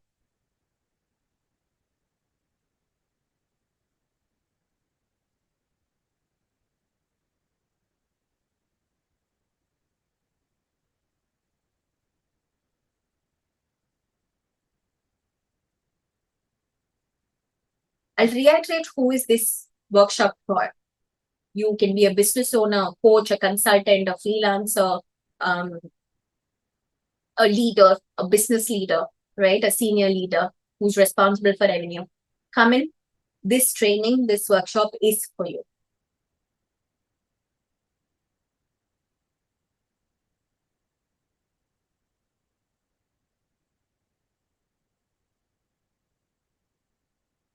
Got it, Divya. Timing, I do this because this is full-fledged. I do it on a weekends, 10 a.m. to 5 p.m. Yes, this is very intensive. This is an intense workshop. Yes, you take out a lot of time. One thing I can tell you is I'll make it worth it because I've done this enough times. We have done this enough times to know that it will work. So yeah.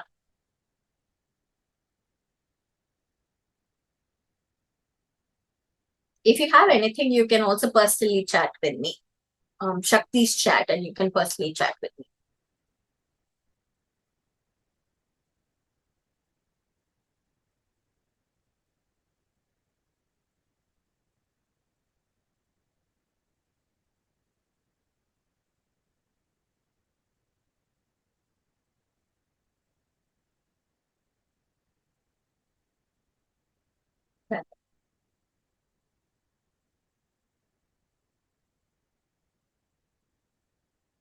This is both mindset and strategy, guys, because I believe both is important.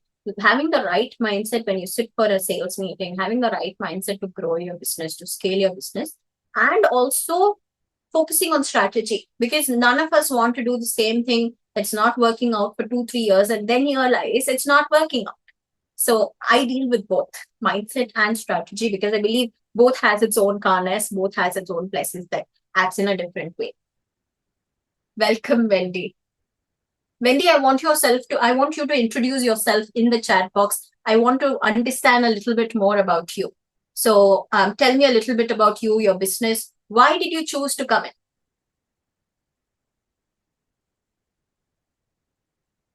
Okay, Wendy just joined. Wendy, I want you to tell why you chose to join inside the workshop, Wendy.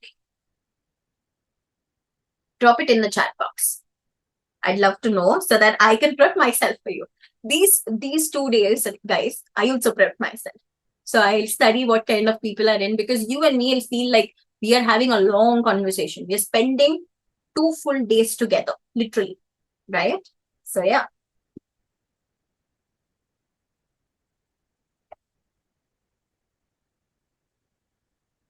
The real outcome for Done Deal Intensive is, yes, I'm happy if deals close after Done Deal Intensive. But what I want to happen with y'all is you need to be comfortable with who you are naturally as a person. You need to be comfortable with you selling your own natural way. And in fact, we are 15 people in the room. All 15 people have different styles of selling. How I sell might not be how Divya sells. What I sell might not be how Sita sells. Right? Now, the only best way to sell better and to sell great is when you sell your own way. For that, you need to understand what's your best self and how can you become that best natural self so you can sell who you are. You don't need to perform.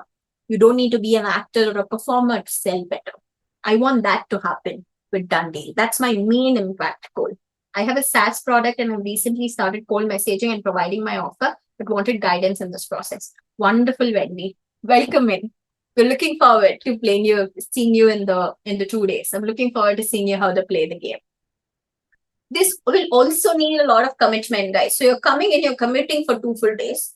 You'll have to tell your family 2 days, no disturbance. You will have to make time from your team to tell that, hey, I'm going on a training for 2 full days. You'll have to come, be well dressed, be super active that day.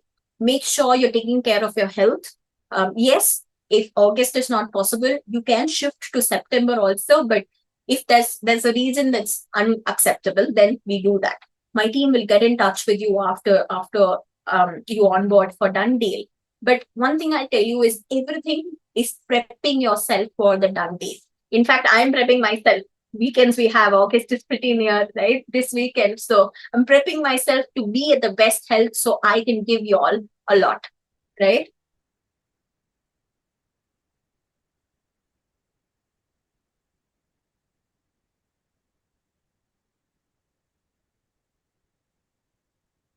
So yeah. If you have any questions, this is the time you ask me. Got it, Pradeep. Pradeep, I understand a lot of real estate dealings happens on Sundays, but see, I'm giving you 2 dates. See if you can make do, because I do know selling in real estate is very, very connected, right? So, see, this needs planning. I'm not going to sugarcoat that. Needs planning. So see if you can plan for September. Or I would suggest you come in this weekend, but see if you can plan for September, which is enough time for you to plan your dealings, your meetings, and all of that. But yeah, this does need a bit of planning days.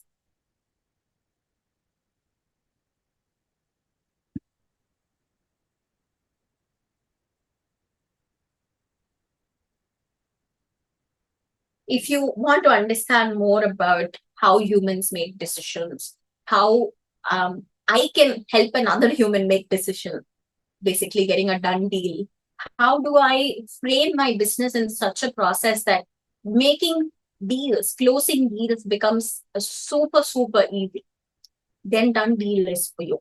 Because all of that is thought inside in the 2 days. That is why I said it's a transformation. It's not going to be easy. It's going to be an intense transformation, but you will be committed to it. The person who leaves the 2-day workshop sees the world of sales in a different way. That I can tell you.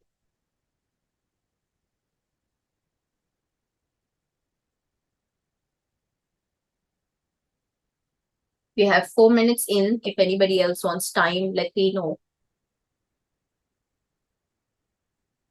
Actually, Pradeep, no, I don't record these 2 days itself. It's like 8 hours of work. I don't record these meetings. In fact, August, September, see if you can make and come in, because the live energy is completely different. If you get a recording, I know it will be lying down in a Google Drive somewhere, right? And we don't even record. In fact, today's session is not recorded. So yeah. I believe in the live energy, Pradeep. You would have felt that energy now. 4 hours, we are pretty much close to 4 hours now. You spent enough time with me to know that live energy is a different ballgame. If you think your offer is not ready yet, I want to perfect my offer and then learn sales. I guess I will be able to do that as well, because offer is an important part in done deal intensive. We go deep into offer creation as well inside, so that we know whatever we sell is worth it and we are selling it the right way, right? You don't need to perfect your offer to come in. You can come in and we'll actually work on perfecting your offer.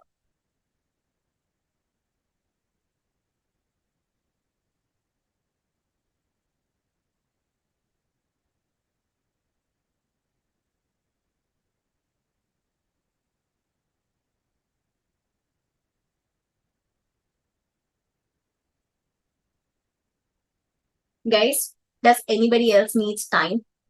The timer is running out, so I would let me know if you need some more time, if they're facing any technicalities with a pay. If Razorpay is giving any difficulties, let me know. You can pay via multiple sources. I think Razorpay allows most of it, credit card, UPI card, all of that. So you can do that. 10 more minutes. Okay, Shilpa, I'll do one thing. I will start the timer once it finishes. So you'll have 10 minutes from there.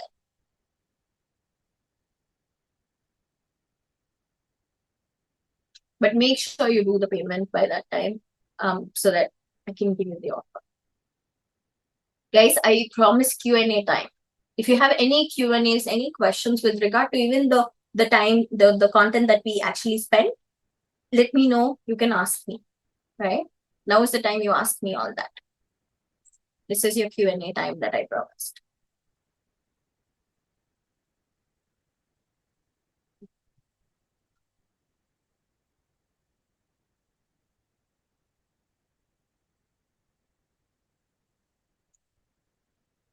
If you think, will it work for my business? I've experimented this with variety already to know that it works with variety. You can be in a coaching business that works. You can be in the um, uh, practice business. You can be a doctor. You can run a practice and it will work. If you run an agency, it works. If you're only a one-man team, solopreneur or a freelancer, it works, right? If you're a consultant, it works, right?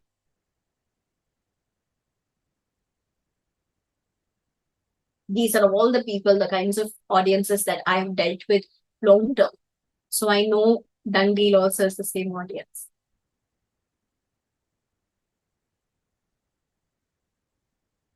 Once you're done making the payment, I want you to say I'm in. So I exactly know that you are in.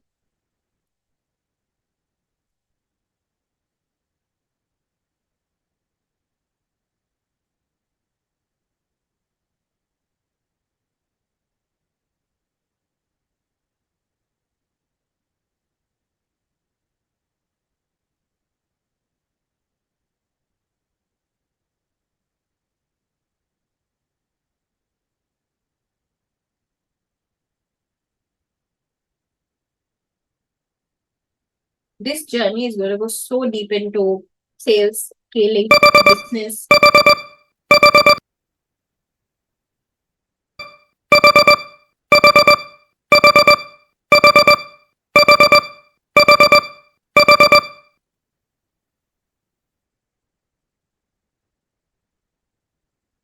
Shilpa, I've restarted the timer for you.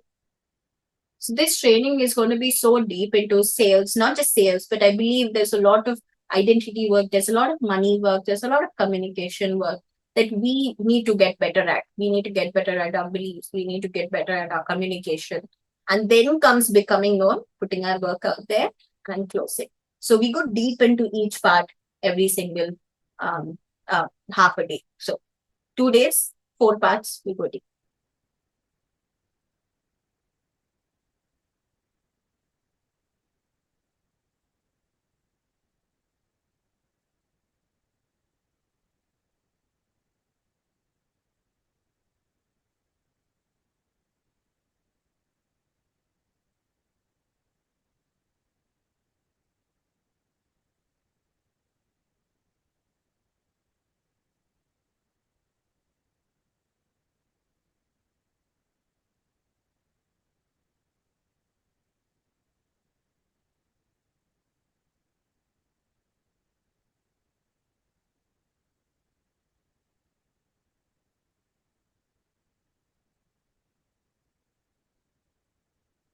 Puni, if you're just starting out in sales, the only thing that you need to focus on is to build relationships, Puni.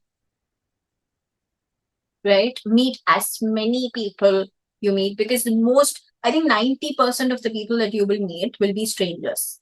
You get to that point to where I'll tell you, large part of my learning came in when I used to take 10 calls in a day. So that rounded up to around anywhere ranging from the least 100 calls to 300 calls per month, be it a phone call, be it a meeting. When you go to that number, you understand people and the brain behind that in such a deep way, right? You would have seen it all by then. So that would be my advice. Start out and meet as much as people you can. Never think about what the outcome would be, whether it will close or no, but I just want you to be the fact that you meet people.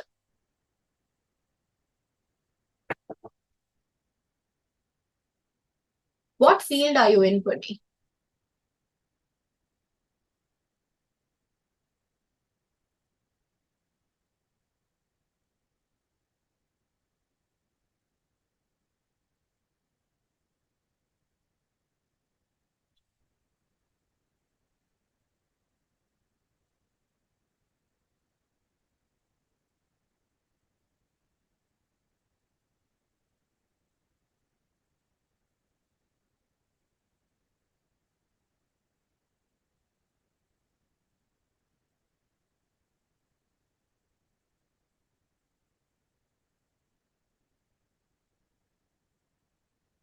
If you think you only do phone calls and done deal intensive will not be applicable, this concept is applicable in any medium of sales that you do. You can just do emails, you can do phone calls, you can do DMs, you can do calls, you can do meetings, in person, virtual. And the concepts are more on the basis of how you can get better from a perspective of dealing with conversations, building an audience which people come to you and ask you for, hey, what do you do? And I would love to understand you better, to a point where closing becomes so effortless and you be happy with not just making money, but you also make profit. The idea of even doing sales is not just to reach revenue, it is to even reach revenue plus profit stage. I believe for that, there's a lot of work that goes into how you communicate your value, how you build your value, first of all, in the offer. How do you communicate that? How do you make people to understand that value and come to you, get attracted to that offer, and from there sell, right? So this is a process. And for this process, for us, wouldn't be more than enough, right? So 2 days is, I would suggest every single person that I've started to work with, that I've chosen to work with, have gone through this rigorous intensive workshop, because I choose people.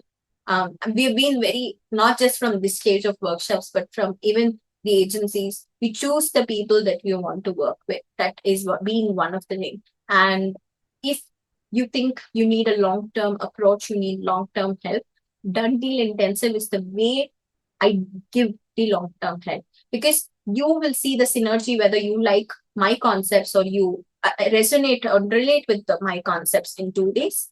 4 hours is a sneak peek.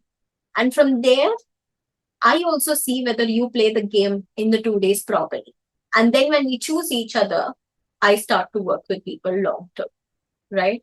And I've been doing this for the last 2 years, on and off when it comes to offline, online. This is an online version. I have an offline version as well. So all of this is how I work with people. I handpick people. Handpicking means from my 2 day workshop, because that time you won't be able to hide. You'll be on video. You will have a lot of activity to do, right?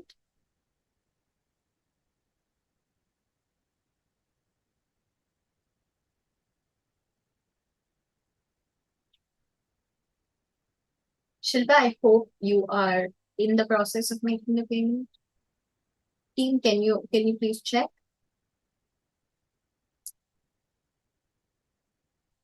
Once it goes through, please confirm.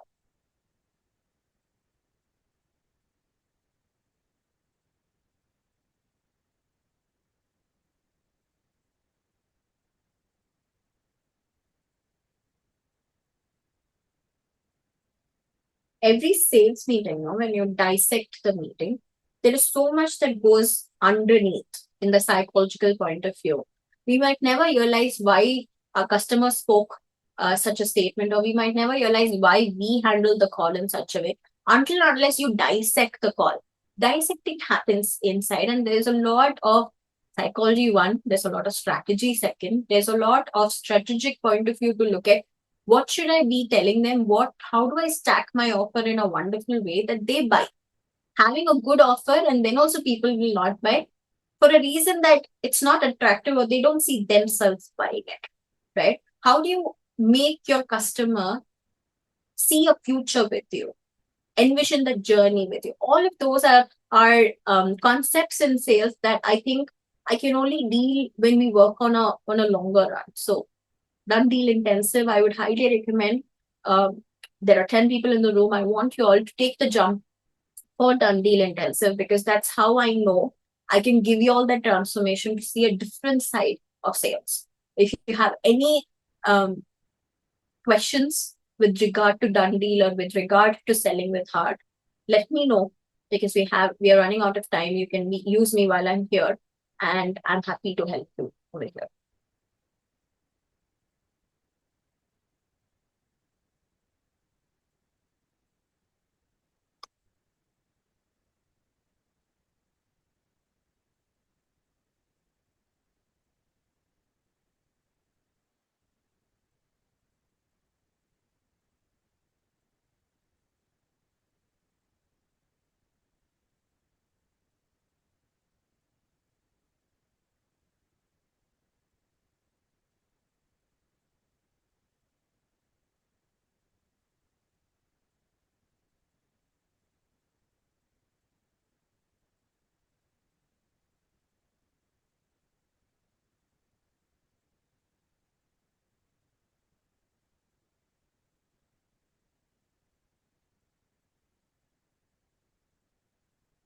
I was working in insurance. Right now, I'm taking time to find out which field to go into.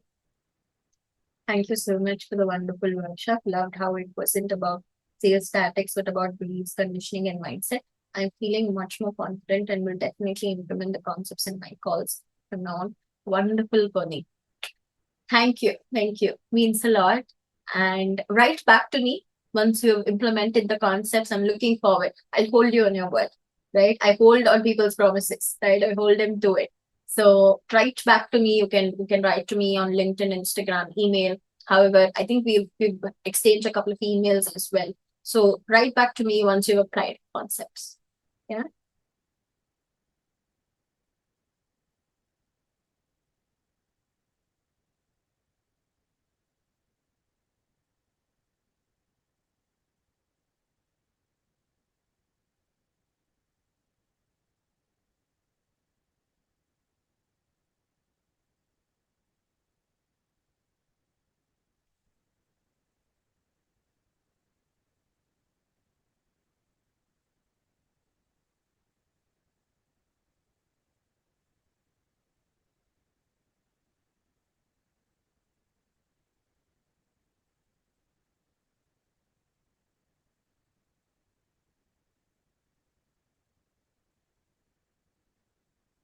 If you think you need to understand people more, you need to become good in communication, you need to become good in building that waiting list for you of clients.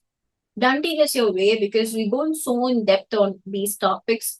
Everything for me, English was very easy to talk. I've been speaking in English for a very long time, but when it came to business, what kind of words do I need to speak to make sure that I'm making my point and I don't make a fool of myself?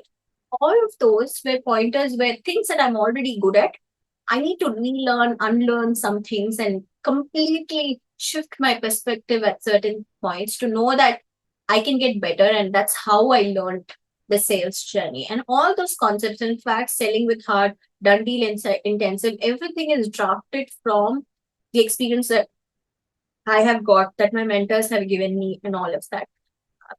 My journey is something that I would love to give you all because I never had that person who could handhold. I want to be that person to handhold you and take you through that journey, regardless of which stage of sales you actually build from. So yeah, that's done deal for you.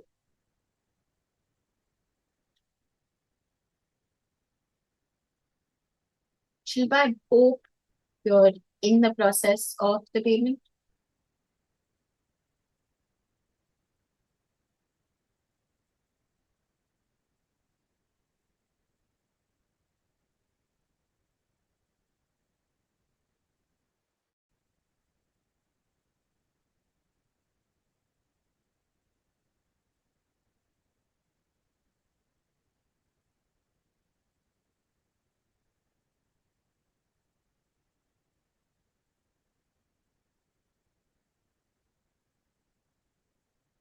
Done, Shilpa. Team, can you confirm as well? Welcome in, Shilpa.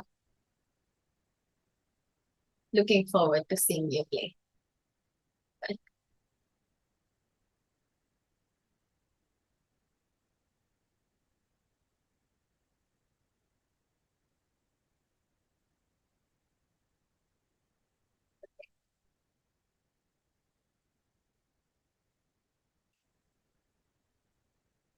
So, guys, I don't take the time that you've taken so lightly when it comes to this journey. It's been a wonderful time with all of you all. In fact, I was this workshop was a early one that I thought. I put a pause on selling with heart, and when it comes to selling with heart, making sure that you guys are here, spending that time with me when it comes to these workshops means a lot to me. And it'll be a while since I restart selling with heart.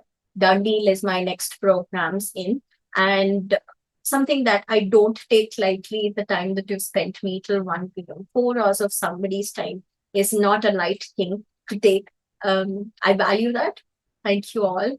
And we are stopping in with 1.5 minutes. If you have anything to say, any learnings that you've got, any questions for me, drop it here so that I can be of help. Or I can even read if you have any thought process. What is the learning that you got from selling with heart? You can type it in. You can spend the last 1 minute with that.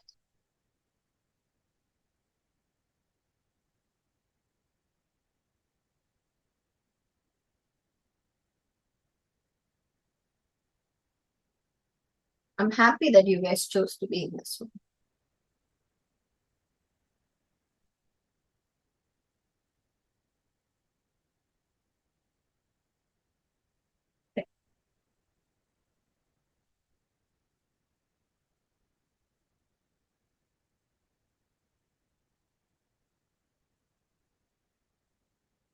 Wonderful. So yes, we're closing in on the time. Lovely, lovely to have all of you all today. And it was a well spent 4 hours. I value all of you all and love you all. And I hope you get the time to take action. I want you all to take action and write back to me on how the learning has helped here. Wonderful. Yes. See you soon. For the ones who've joined, done deal. I'll see you all in on the weekend. And cheers. Love you all.